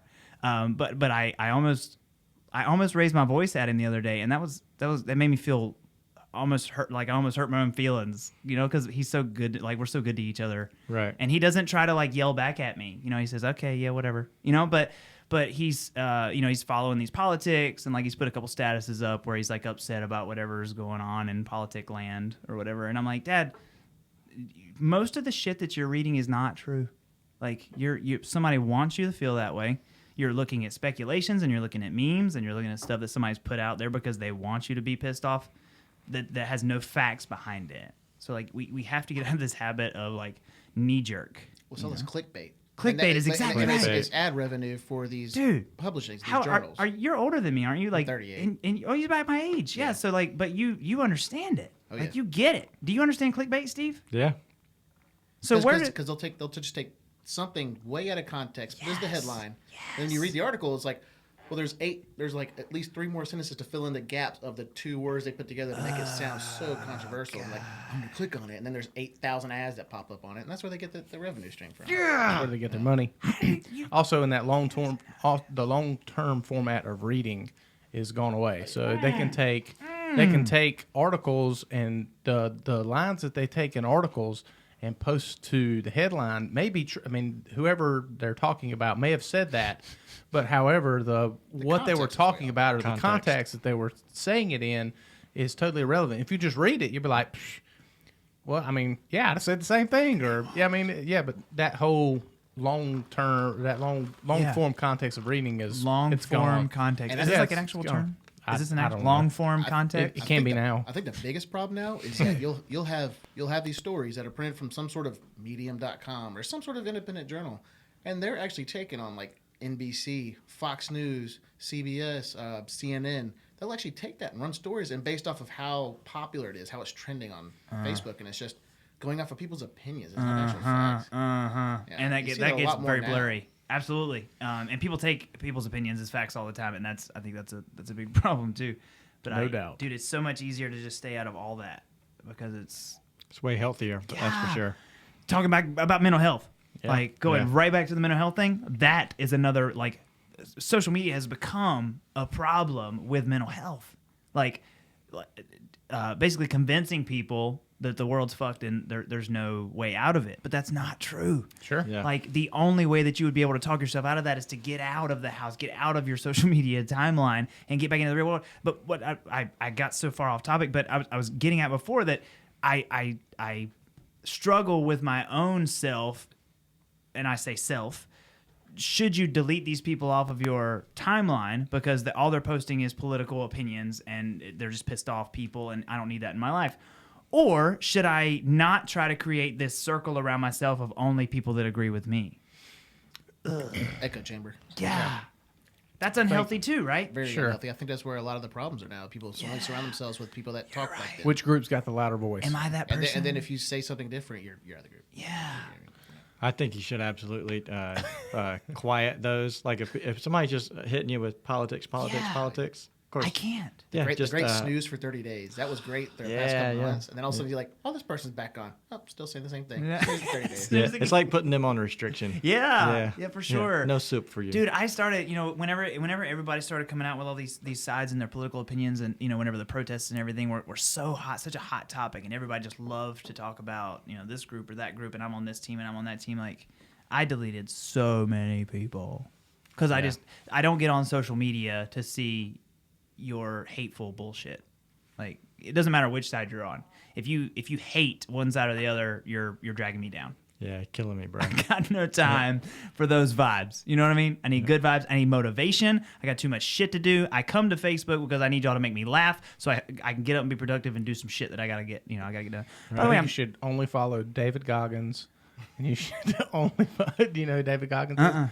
Oh Write my that on your gosh. phone. You All need right. to. You need to I'll remind David, yourself. David Goggins. Yeah, you should definitely follow his Instagram. Is he a? Can't hurt me. So Yeah. he's not. He's got a great book too. Yeah, can't hurt me. He's a former Navy SEAL. Oh, he's But not like he a does, local He dude. does these No, no. 24-hour marathon races, like Yeah, running he's hilarious. in the desert, like Stay hard. Yeah, he just Yeah. teaches you how to be. I tried to. Yeah. Yeah. I always feel like such a sissy. Right. Right. Dude, there's a guy. That's how I feel to run a mile. And Yeah. He runs 24 miles. Yeah, dude. 24 hours. There's a guy named Tony Cowden that I take a lot of shooting courses. You familiar with him? Oh, yeah. I take like all of his shooting courses. A Yeah. lot of good information. But his whole Facebook is and the thing that he hashtags all the time that I love is do something difficult. Right? Hashtag do something difficult. That's awesome, right? But the flip side of that is I have to get through all of his like meat eater, like he just lifts so many pounds, and I'm like, I think I'm a man. Whenever I said that earlier about like considering myself a man, he's one of those people that comes to mind where I'm like, well, shit, if that's a man, I think he's actually the oldest. I'm not gonna say I don't know, and I'm only saying this because I don't know, but I think, to my knowledge, he is the oldest person to hold the 555 record, which is squat 500 pounds, deadlift 500 pounds, run a 5-minute mile. right? And I think he's the oldest person. He did all that, I think, post age 40. So, I mean, he's a beast. So that's my question is like, I don't think I can deadlift 500 pounds. So like, Well, that's just an unobtainable goal for you. Am I still a That's man? all. Did you say Yes. unobtainable? Is that what you said? I mean, yeah. Bullshit. Take that as a challenge. Bullshit. Then. Take that as a challenge. Nothing then. is unobtainable. No, Uh-huh. nothing is unobtainable. but it's not on my list of things I want to do Yeah. because all the things that I do require me to be small and agile. Yeah. You know, we and him have many conversations about this when we're out working on whatever. Like he'll do like we've done like one-on-one courses with like long range shooting. That's his thing right now, right? Yeah. So while we're out there just talking about shit, we'll talk about like how important it is to still be agile even if you're big. I think things Tony. like that. I think Tony spoke at one of our events with the fire department. It's been quite a while ago. Really? Was it in an award ceremony or Was he at the fireman's ball? might have been the fireman's ball? I can't Solid. remember. I can't remember which event it Y'all was. didn't but invite me to talk to him. I think it was. No. I think it was one of the fireman's balls. It might have been one of the fireman's balls. May have been. I still say though that even whenever we're talking about like what makes you a man, like what I don't know. I just always tell people like be good at whatever you can be good at. Just be doing something. Well, the message of doing something difficult. That stands the test of time. I mean, there's nothing more satisfying than doing something hard, no matter what it may be. It doesn't have to necessarily be something physical. I personally believe there's something massive to be gained from physically doing something hard, and how that can translate into all other problems in life, essentially becoming a little bit easier. Yeah. Now, I do subscribe to that, but if physicality is not something that's in your world, or not something that's just a part of your life, then do something hard else. Do something hard in something different. Yep. Read 10 pages instead of 5, or however you can translate. Yeah. But there is something to be said about doing something hard and completing it. Yeah, a challenge. So challenge a yourself. challenge. where's y'all's mental game whenever it comes to like I'm the worst about did y'all know I used to sell Mary Kay? Yeah. Yeah, you remember when I was doing that? Yep. So I'm the worst about look at me like that. I'm the worst about if somebody says I can't do some shit, bro, get ready. Challenge I accepted. want to see your Instagram post of you deadlifting 500 pounds. Exactly right. All right. Yeah, my legs are kind of bulged out all my skinny I want to see your jeans. Mary Kay sales pitch. So seriously, with the Mary Kay thing, she bet me that I couldn't win a car, and I won my first car within 3 months. So Nice. Mary Kay. Yeah. Right. So that doesn't sound like much because I just said it like it's not much, but trust me, like most chicks, Oh, my wife tried. right? Yeah. They never win a car. Most chicks will never win a car. Right. So like, I just don't think there's anything mentally or physically that anybody can do. Now, the problem is it gets me in trouble because like there's a guy that I've wanted to spar with forever up there at Maynard's gym where I'm training right now, and I've wanted to spar him for like 15 years, and then Maynard finally put me with him the other night. But the difference is like, when I finally got to him, and we're all friends, but Maynard is toughening me up a little bit right now for these tests I have coming up. So Maynard like stepped between us and like whispered something. His name's Steve, and he whispered something to Steve. And then like as soon as Maynard went away, Steve had this look on his face like the boy in Old Yeller whenever the parent told him that he had to put the dog down. That was the look that Steve had on his face when he looked back at me. Shit. Like I'm gonna have to murder this kid, and I don't want to murder him, but I have to murder him now. Yeah. So it was just really interesting how like all these years I've wanted to be there. Like I wanted, and I mean I learned a lot really fast, but I had about 3 minutes in me before I was like, okay, I'm throwing up now. Again, I'm Yeah. you know what I'm saying? Like he's Yeah. like 6'5" or 6 or so, like 230, 240, something like that. He's a big guy. But this is what I always wanted, and I finally got it, and he just destroyed me. Like, I think I got a few shots in, but he just wrapped me up. you know? Yeah. But it's funny how I just tell myself that there's nothing that's even if it is impossible, I just always tell myself that totally obtainable. 500 pounds. There's something to be said about setting goals that you would deem as impossible. I mean, not to say that, well, I said when I set this, that it would be impossible. So now when I can't do it, it's just I fall back into that. But, reaching for the stars is a good thing. I mean, I'm doing that with this podcast. I quit a lot of other side things that I had going on, things that had monetary gain for my family. And I was like, all right, well, we're going to take one pitch instead of 3. That's right. And we're going to give it the best we got. This And has a that's- lot. I mean, that's where we're going. Unfortunately, this has a if this doesn't have the monetary gain, you always have to balance. Like, goes back to the mental where you at. If this brings you more mental stability and joy, Sure. If this makes you laugh, bro. Too many people anymore, especially men, don't fucking laugh. If you're around me, yeah. do what now? Yeah. Agreed. When I'm around Yeah. dudes at the gym that won't laugh with me, fuck off. Like, I'm not here to, none of us are going to the UFC, bro. Sit the fuck down and let the rest of us come up here and play patty cake or whatever so we can get our sweat on and look good naked. Sit. I have no patience for it. Like, my whole goal is to be the best person I can be and take a few shots to the face, which you can probably see. We had a couple this morning, but I legitimately just want to, like, be as healthy and as strong as I can be without getting injured.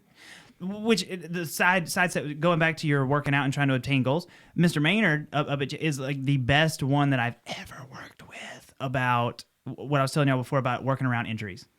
Dude, when he sees me struggle with like certain kicks now that he knows before I broke my hip, he knows my legs were like all that it was for me. I was never a boxer, and I've had to go from being mostly kicker in kickboxing to almost all boxing because I can't that hip is just not strong. Yeah. It sucks. You know what I mean? So when he sees me struggle, he will completely pull me off track on whatever I'm doing and go back to something that we can be stronger at. Like, find where my strong points are.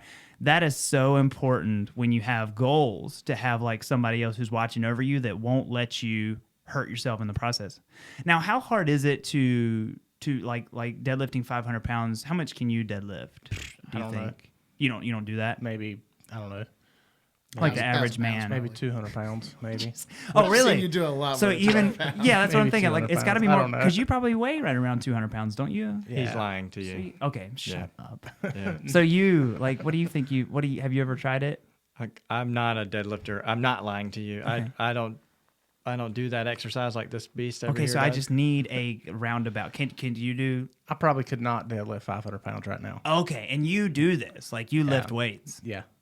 Yes, sir. Cool. That gives me an idea because I don't even know. Whenever it hits my brain the first time, I'm like, cool, yeah, whatever, we can do it. 500 pounds in the weightlifting world is like, it's like a benchmark. I Oh, guess you could really? say. Yeah, sure. So that's like a big deal. Yeah, it's like a big deal. Cool. It's a big man card for sure. Yeah, Yeah? It's a thing. So where does being able to do like a mile long wheelie factor into like the man card? That's man card. It's just a Is it? different Yeah. world. Yeah, it's just a different world. But sure, Kidding. No, nobody cares. I would say nobody gives a cares shit in how long the you do grand it, scheme really. of things.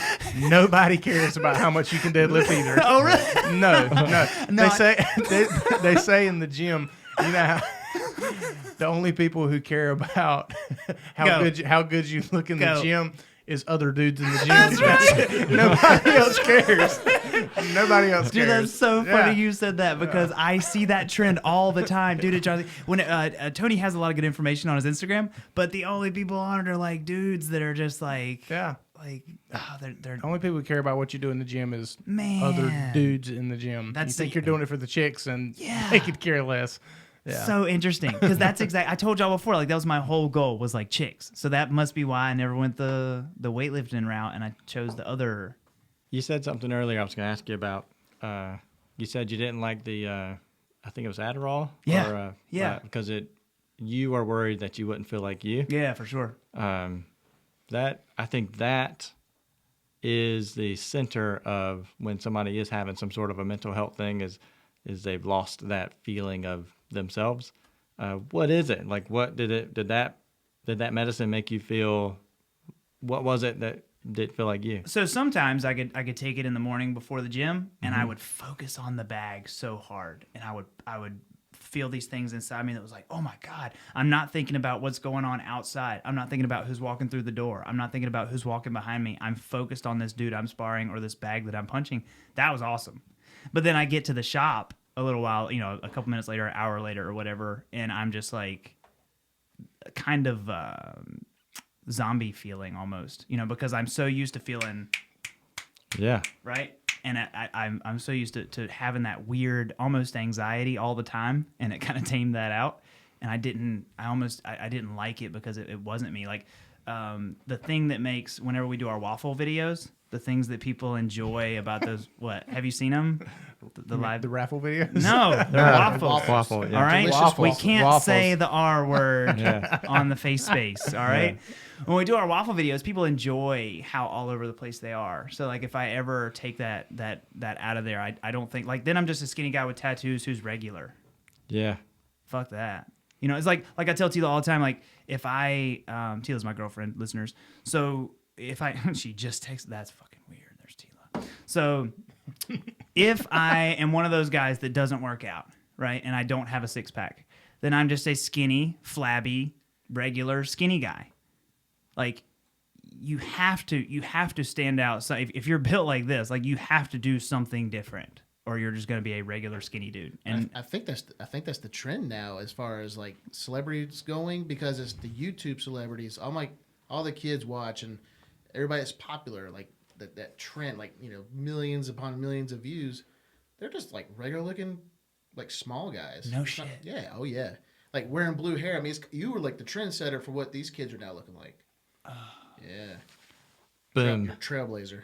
Yeah. You were a decade too early. they weren't ready. Or not. Maybe you were a so-called influencer. Dude, You just maybe didn't I know didn't it. even know it. Man. You know what was the coolest thing? Did you know, you remember I had an Asian? Remember that a couple years ago? So I had an Asian in 2000 and, get ready. An Asian man. Oh. In 2000, get ready. It gets weirder. Are you saying agent or Asian? Asian. He was from Taiwan. Okay. An Asian. I never heard anybody say I had an Asian. Yeah, I did. I had that. Like exchange student. Process it, right? So, he found me on YouTube because we stunted the same bike. That Supermoto I've been stunting forever. He stunted the exact same bike in Taiwan. Is built exactly like me. So he started learning from my videos for like a year or two. He spoke no English. He would just send me like smiley faces, whatever, and I would talk to his buddy because his buddy stunted a scooter, but he spoke English. So like I started talking to these dudes for a couple years, and then suddenly this guy sends me this email in broken English, and he says, my girlfriend's writing this, and this is paraphrased because it was awful English, but my girlfriend's writing this, my dad just died, and my mom wants me to go somewhere else and learn English. Do you think there's any way that I could come stay with you and learn English at the university near where you live? I was like, fuck yeah. 3 weeks later, I had an Asian. That's outstanding. 3 weeks later, bro, Yeah. I had an Asian.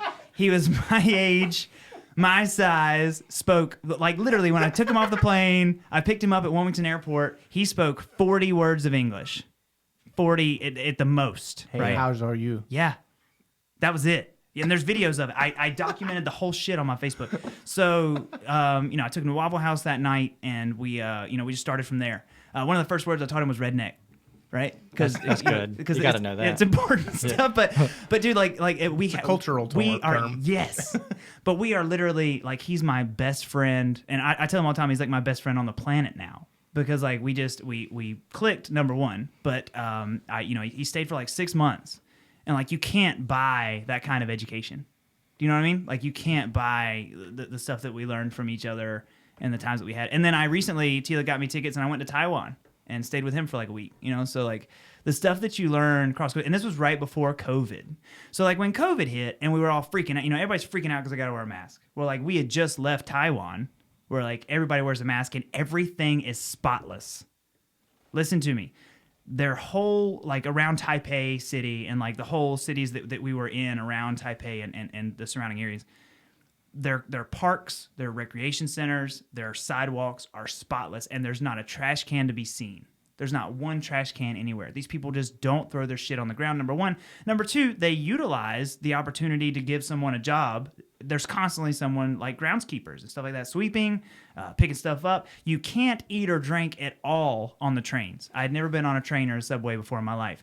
These were so clean that I would literally have eaten my meal off the floor because they were that clean. But you just don't, because they will not allow you to have a drink. They will not allow you to have a food, anything like that on them, and you can't. I went to take my water out and take a sip, and Gene was like, no, go put that back in. Like, they'll give you a ticket for it.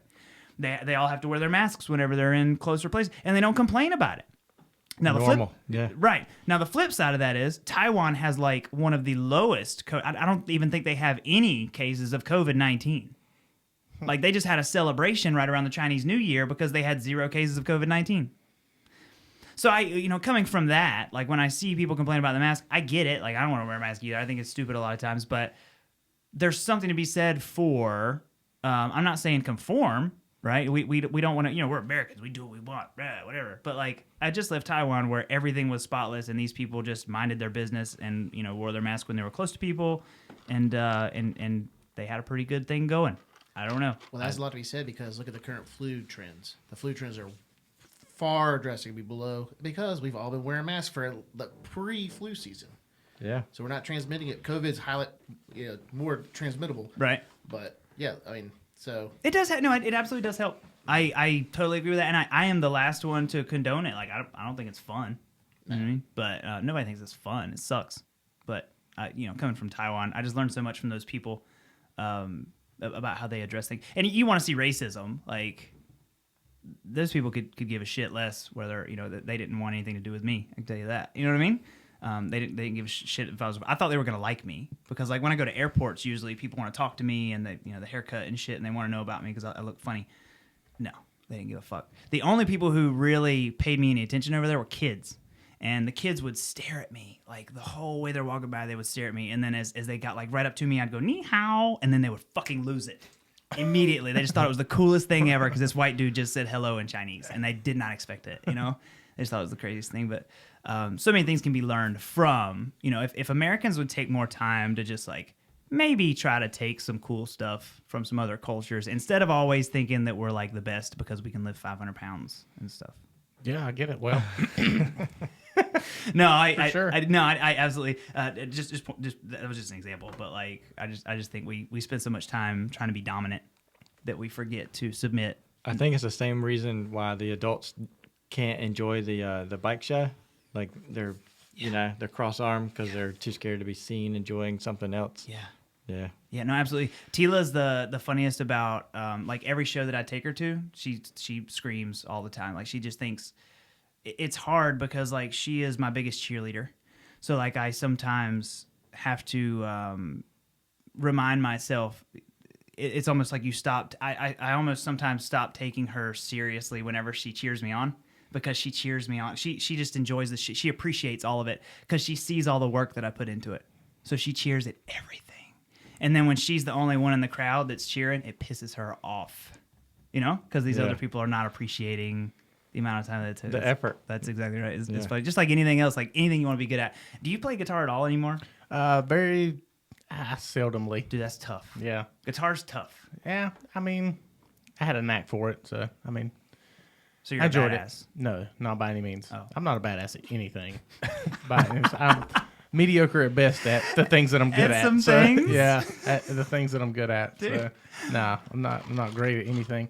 I miss it. I wish I had more time. My wife yells at me constantly. For not playing. Yeah, for sure. Shut up. Yeah, Tila for yells sure. at me. Yeah. And that's the way it should be. Because Yeah, we should be she playing. really enjoyed it. Well, I mean, when we first got together, pre-kids and all that kind of stuff. That's it how was, you wooed her. Well, maybe. That's how we ended up with the first But I one. mean, it was.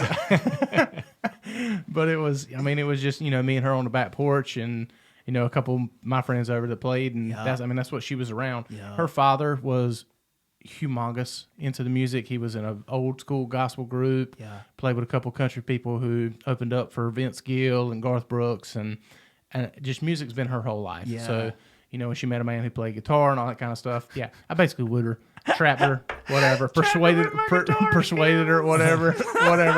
But so music's always been a big part of her life, and she definitely wishes I would play more, but she understands. I mean, priorities are just different right now. I get it. So I absolutely get it.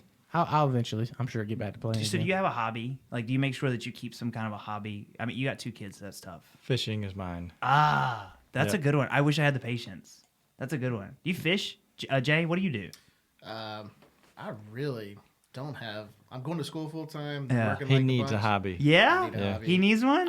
You know what? My biggest joy right now is scouts. Scouting. I Oh, love dude, that's scouting. good. I love being a leader. I love Yeah. teaching, and I do a lot of like adult leadership training. So I like interact with a lot of, and so I'm doing a lot of camping, fire building, like camp gadgetry, like building Man stuff out of stuff. nothing, man stuff, chopping wood, Dude. wielding axes. So, I mean, Man. I love that aspect, the leadership aspect. Yes. He did. I, So that's kind of been my real hobby. Dude, I've known a couple people in my life that were Eagle Scouts, and they were like some of the most useful people that I've had in my life. Sure. Yeah.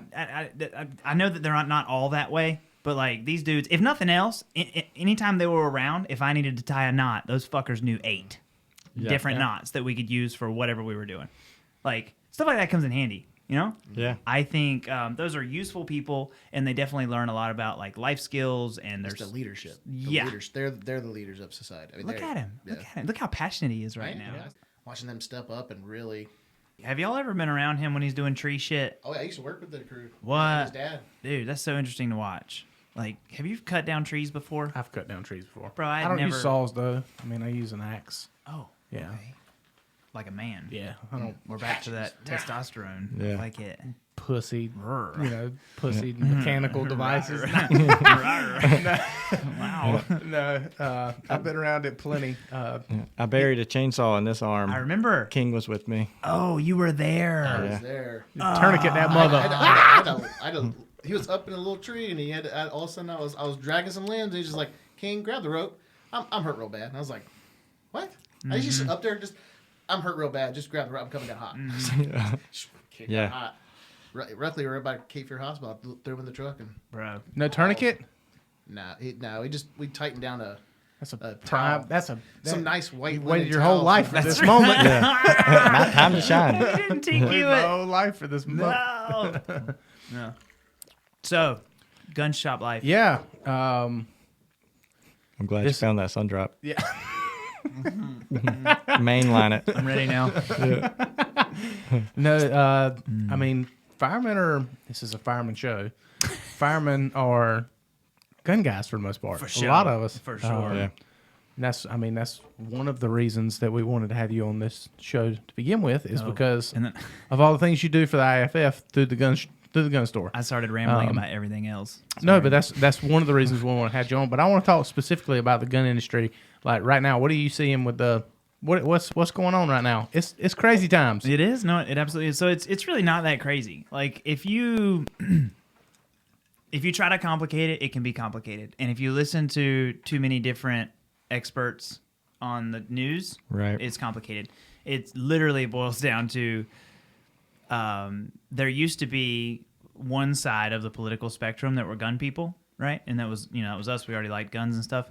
But now, because of all the quote unquote uncertainty, right, that a lot of that's been created by the media, right? But the quote unquote uncertainty created by the media has made a whole new realm of like, now there's both sides. So let's just use Republican, Democrat. So there used to be Republicans that would buy guns, right? Maybe half of Republicans.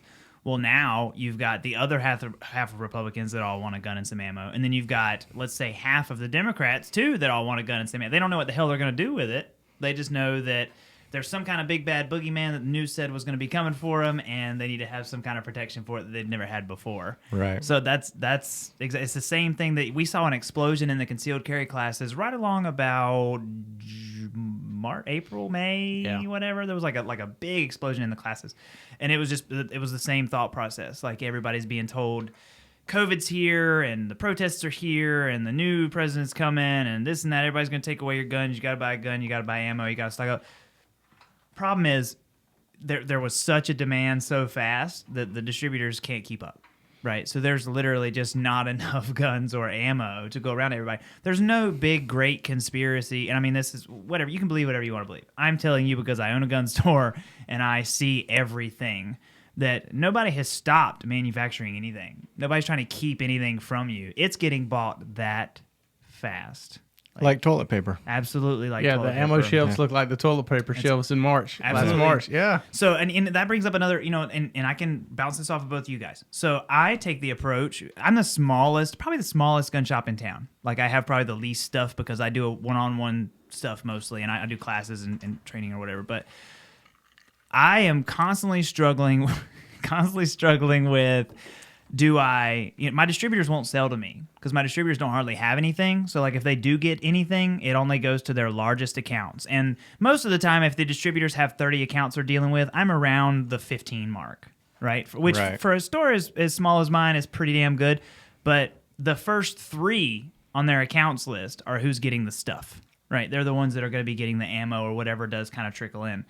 So I don't see any of that. So like anything that I find right now ammo-wise is whatever honey hole I can find on the internet, right? And I just try to get it into my shop, and it's way expensive by the time I get it. And then I have to mark it up $2 or $3 a box and try to just get it out there so people can have something. So 9mm, a box of 50 right now, guesstimate, what do you think it's going for maybe? Buck around. Damn. I thought I was the only shop that was selling at that price because people come into my shop all the time and they're like, "Damn, man, I can't believe ammo was just high, man. Shit, when this happened, man?" Like Like it's not. Why you happening. talk like a redneck? Because that's what comes in. That's what I get. They don't come in there talking like this, you know. That's the fucking clientele. But it's like they talk to me like they've never seen these prices before. Like they had no idea that ammo was all. They gone. forget the 22 ammo shortage we had 2 years ago. Oh no, absolutely right. Absolutely. I mean, and we're headed there now. Like sure. the 22 is. I shoot a lot of 22. Glock came out with that Glock 44 not too long ago, and I carry a 19, bro. I shoot some 22, but it's getting, it's drying up just like everything else.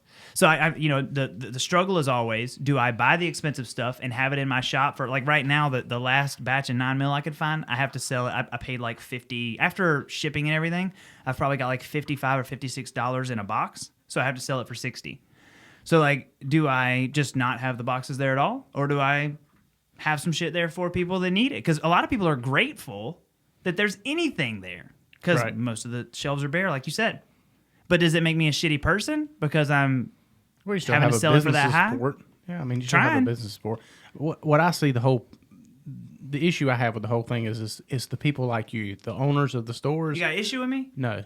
The issue I have is that y'all are looked at as the bad guys. Like you're price gouging this stuff, and that's not the case. But, in this country, guns and ammo are a luxury.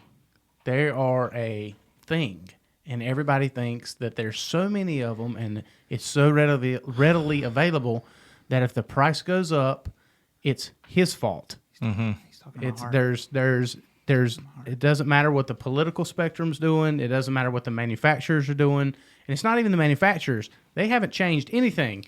It's the middlemen. He's so right. Are the ones that are having to jack the price up, and then in order for him to make his business still function and be a business, he has to make money on it as well. So my quorum is with people just being irrational. They think it's Dane's fault that they're paying $60 a box. And it's not Dane's fault. He's doing the best he can. He can't give it to you for free, and he can't lose money.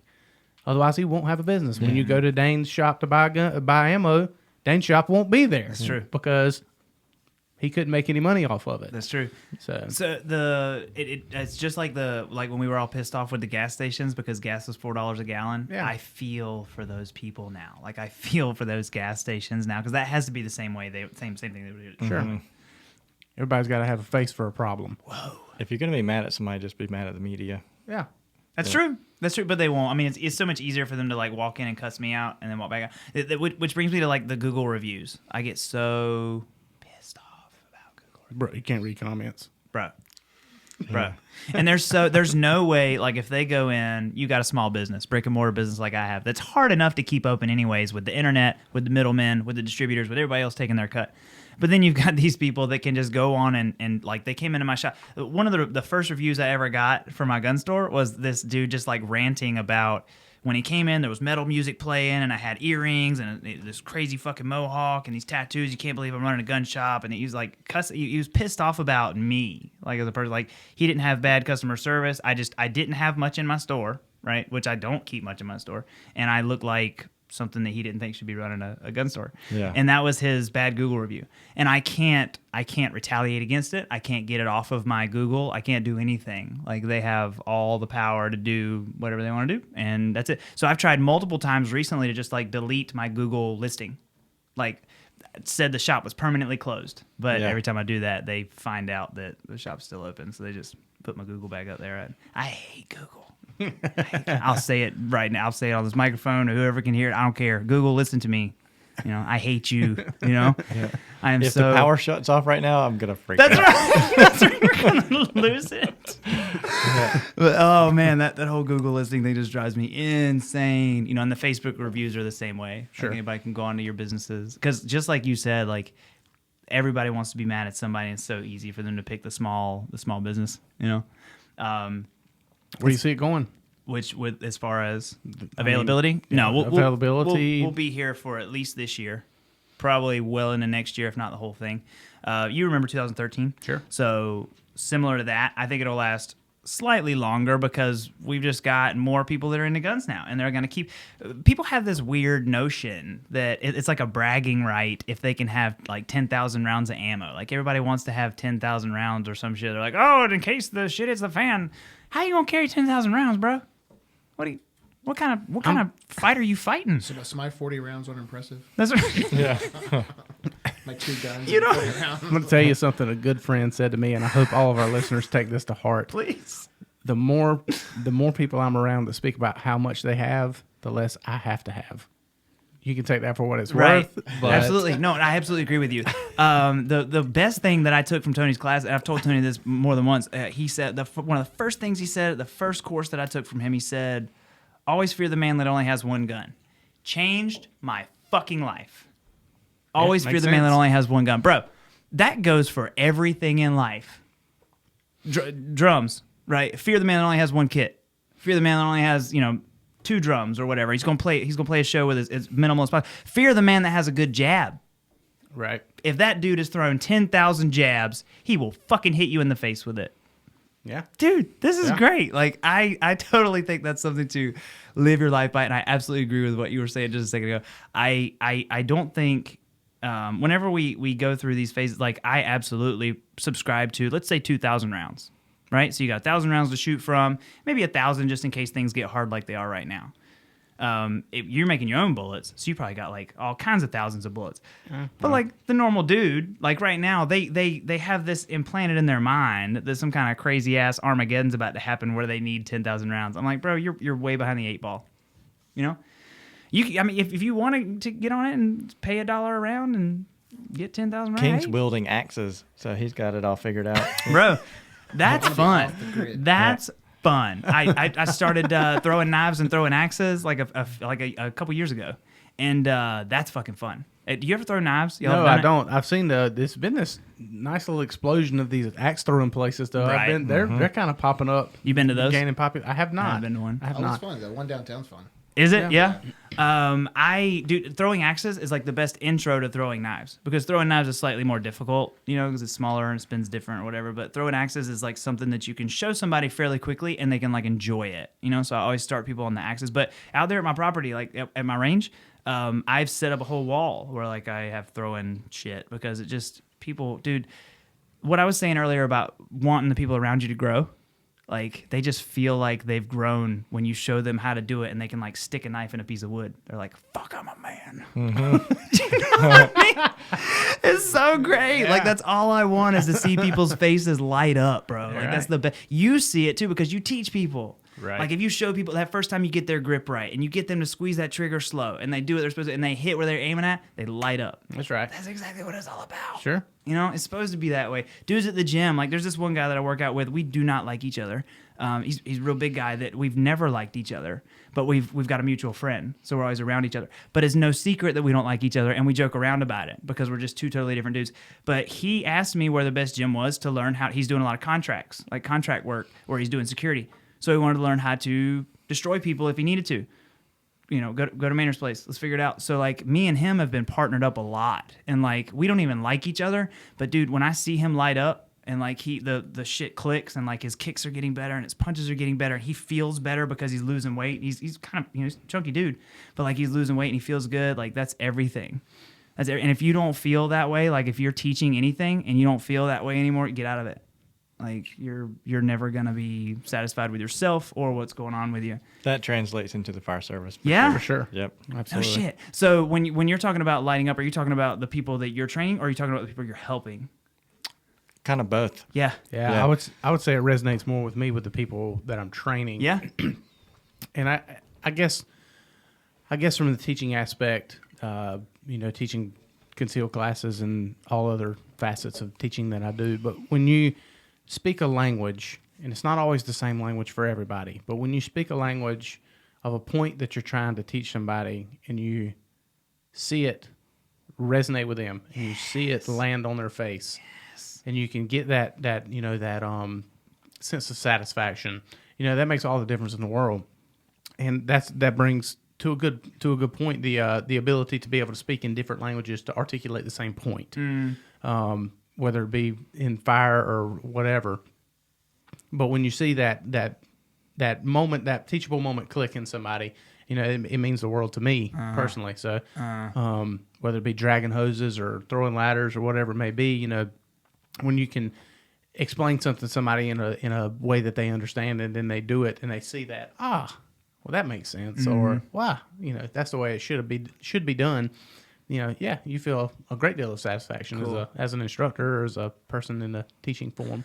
Do y'all have a day where like y'all have random people come in and try your job? No. Y'all don't ever do that where like you let city people. has a Citizens Academy. Is that what you're talking about? I don't know. Something where I could come in and try to drag a hose. Yeah, the Citizens Academy. Oh, we can do that at my firehouse. Yeah, we can or do mine. it. Yeah, we could try it. We could just try to Absolutely. drag a hose or whatever. That's all I want to. I just want to see what the hell it's like to drag a hose. Yeah, Like I want to know what that. Now I've seen a lot of disaster videos of people trying to run the hose when the water's on. I guess there's like a lot of movement in the end of the hose when the water turns on.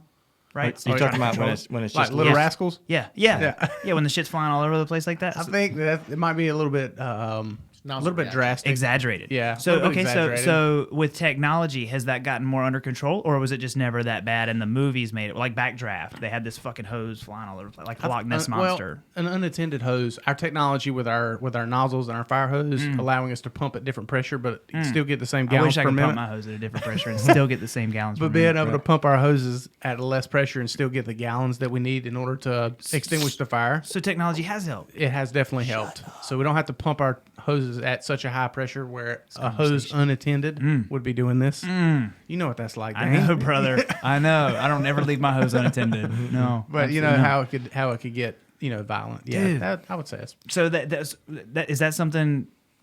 How could we try that? Can I try that too? Where I can like come hold to a the hose? firehouse I on can hold a Thursday. hose and you can turn it on. Yep. Yeah? Come to the firehouse on Thursday. Shit. Yeah. Dude, I know. I think that's the coolest thing is whenever people like when they look at your job from the outside in, they have no appreciation for what you're doing. Perfect example. There's this dude that I've been friends with. He was friends with my dad, and he's like literally 7 feet tall. His name's Brian, and he lives in Raleigh now. But he literally has been talking about sparring with me since for 3 or 4 years now because he sees the video of me sparring with my friends, and he just thought it looked fun. But he's 7 feet tall. Like, I'm not exaggerating. he can kick you while you're in your corner. Right. So he's never even thrown a punch though. And like the other day, he just wanted to try it. So he stopped by my shop, and after hours we closed it up and we took our shirts off and taught him how to throw a punch. And I sparred with him for I think he made it 2.5 rounds or something. But he had the most fun. He has not stopped talking about it since then. He just wanted to see what it was like, wanted to experience it. Now the difference is, you could probably take me out there and I could pull your hose or whatever. I could pull your hose around and still not get I can go out there and I can be fresh and I can pull the hose and be like, okay, that was pretty cool. I did it. But I won't be wearing like you're crazy. You'll have to put the Steve's gonna put you in some gear. yeah. So we'll put some Yeah, gear on as well and get the absolutely. full effect. But dude, I still don't think it would have the same effect as when y'all get to a fire and there's other sirens going on, there's lights everywhere, and there's a fire going on. And you got to try to get people out of the building. You got your anxiety and your You know how it feels. You've fought. You've sparred. I hear you talk. When that bell rings, that sense Everything of heightness you sucks. get. When we're going to a fire call, whether it's when the call initially comes out, especially for a structure fire, because that's what we're all juiced up to do. We want to go in burning buildings. yeah. Bad. Yes, Jesus. Yeah, that's what you want to do. Bad. Really bad. Do we not have Immediately. do we not have enough of those structure fires? They don't happen like they used to, for sure. Technology. Oh shit. The way Fire prevention. Yeah, fire prevention So it's a different subject altogether. So it's like DARE kind of it's like DARE for fires and at work. Yeah. or Well, something? that and just the building standards now are way different than they were. If you look at just electricity, for example, back in the day, your mom and dad, when they built their first house, the way the electrical stuff was run then, it was all paper coated wire, and you had the screw-in fuses and stuff like that. That's a thing of the past. Now everything, all of our houses and industry now is so much safer. So we have residential sprinklers. We have all kinds of things that are. You notice how he said it like it was a bad thing? Yeah. I looked at you. That's what I looked we have all of these things impeding us from what we want to do the most. Stop it. Get those tissues. And this resonates when I'm talking to you guys right now. This is not just because y'all are meat eating young firefighters. This resonates across the entire firefighter community. They all want this same thing. Yeah, this is what you guys are hungry for. Yes, absolutely. I would say it's a safe thing to say. If you pulled structure fires out of our job, more than half would quit. We'd all be paramedics. No doubt. Yeah. I mean, No essentially, doubt. yeah. No, I'm putting this together. Yeah. So how often would you say a structure fire y'all see one of those? Once a year, once a 6 months, once a It month? depends on your district. We just went in our last 3 months, average one a week. Really? Yeah, which It's was sporadic. Yeah. So you do get to do them? Mm-hmm. You get to do them? How often do you get to spar, Dan? Dane, excuse me. A couple times a week, maybe. Okay, so it's far different. So You get your fulfillment. Rocks off Yeah, that's as right. often as That's right. on- You and get the your rocks motorcycles, off. too. Mhm. Yeah. So it's a little bit different. and yeah. I mean the department, not like Right, my shit. right, not personally. So Yeah. there's some that like you miss. No. Oh, sure. Then you That's get back the and worst. everybody's That's the worst. I get a text message on my phone. I'm like, no. I hate everything about you. Yeah, of course. Of course. Yeah, for sure. Jeremy, you concur on all these things? Absolutely. Why else are we, committing to this job? Dude. Yeah. We do enjoy helping people. Yeah, well, for sure, dude, but the it's- hardest part about y'all's job to me is like when it rains. Like when it rains and people start sliding into each other everywhere in cars, I'm like, man, the fire department, I just feel sorry for those guys for just having to like pull cars apart everywhere, pull people out of cars, And standing in the rain. and standing in the rain. You know, absolutely, seriously. I-40 this morning at 1 a.m. Really? Yeah. So Dude, that's so unfortunate. we do enjoy helping people. I know Of me course. personally. I know for at least these three guys in the room, I can speak for them as well. But service is definitely first on the priority list. But man, if it comes via a fire, Yeah. it's it's a different feeling. Yeah, Dude, the coolest thing. it's fighting the hardest person you can imagine. It's fighting your biggest competitor and whooping his ass. Really? Yes. Whooping that ass. Yeah. Wow. Yeah. And it's cool too because y'all get to do it as a team. Earlier we were talking and you had said that you guys have a great relationship with law enforcement. That like I was really glad to hear that. You know, because like I just always wonder about stuff like that. Like, is there competition? Are there Of you course, guys there's don't like there's a each lot of other? interdepartmental joking and ribbing. We always say cops are only cops because they couldn't pass the fireman's test, and I mean there's all kind. They have their jokes for us. Yeah. I mean, but yeah, it's just like it's the exact same thing as Steve was talking about earlier. At the end of the day, when we have to bring both services together to perform a common task, nothing else matters. It's the task at hand. No matter if we don't like, if we get along, don't get along, nothing else matters. It's the task at hand, and we're all going to bring our A game to complete the task, and that's just going to be the end of it. But I would say at my house anyway, we have a great relationship with the sheriff's office and PD and anybody else who wears a badge or whoever. I mean, we're gonna open our doors to anybody. Cool. Yeah. You'll hear a donut joke once in a while, but I like that. I like donut jokes. Of course. That's good stuff. Sure. No, I think that's a good thing. But I also, it's like I don't envy you guys' job, but I certainly appreciate what you guys have to deal with. There's no way. Like I have a horrible gag reflex, like horrible. Like somebody can send me a picture of a turd. My buddy Zach used to think it was the funniest thing to like take a dump, take a picture of it, send it to me, and just watch me fucking gag. That corresponds in our job as well. Bro, yeah, like I thought it was the fun. So I can't I think imagine. the other day, Steve, right? yeah. Damn, Ethan. Y'all gag? Do y'all gag like that too? No, that's just you. No, I just, thought I had some friends. just some random turd pics. Bro. Show how healthy you are. Stop it, dude. I just lose it. Like my gag reflex is so terrible, and it even corresponds to like when I'm sparring. Like if I'll spar for a couple rounds and then I start gagging, and dudes are like, "Oh my god, I can't believe how out of shape you are." No, like Why are you gagging and sparring? I just You smell some dude's BO or something? no. You get Exhaustion. tired. Yeah, exhaustion. exhaustion. Okay. As soon as you get tired, and then you take 2 or 3 in the sternum, your body for some reason does something weird. I'll give you a scientific answer for that. Give me off that. off there. Oh, Off there. okay. Yeah, That's what we want to talk about. Yeah, I can tell you why people throw up when they're to the point of exhaustion. exhausted. But yeah, dude. yeah, but I can no, tell you that. but seriously, like the things that y'all have to see and things that y'all do it. There's no way. There's no way I could to deal with some of those things that come along with the job. For sure. If there's a handful of words that you can give to the youth in our society right now, or anybody younger than yourself, what would that be? Dude, it's Words of always advice. it's always don't ever stop being whatever you want to be. Dude, my nana, Jean, my nana, right? So My Nana always told me growing up, and like, this will never stop. She always told me, I can do anything I want to do. That's it. Like, you can do anything. It will never stop resonating with me. Like, if I hear anyone say that anything's impossible, I lose it. Nothing is impossible. And we know there's things that, like me lifting 500 pounds, that's going to take a lot of work. You know, that's a lot of time. But it's not impossible. You can do anything. And YouTube proves it. Because there's so many 8-year-olds in India that'll smoke me on a drum kit. Right. Because they put the time in. You know what I mean? You can do anything. Dude, any kid, any youth, anybody. Don't listen to the rap songs. Don't listen to nobody that's telling you fucking jeans aren't cool. They told me the same shit, and it was just inspiration. You can do anything. Do it. That's it. Good advice. Steve, you got anything else?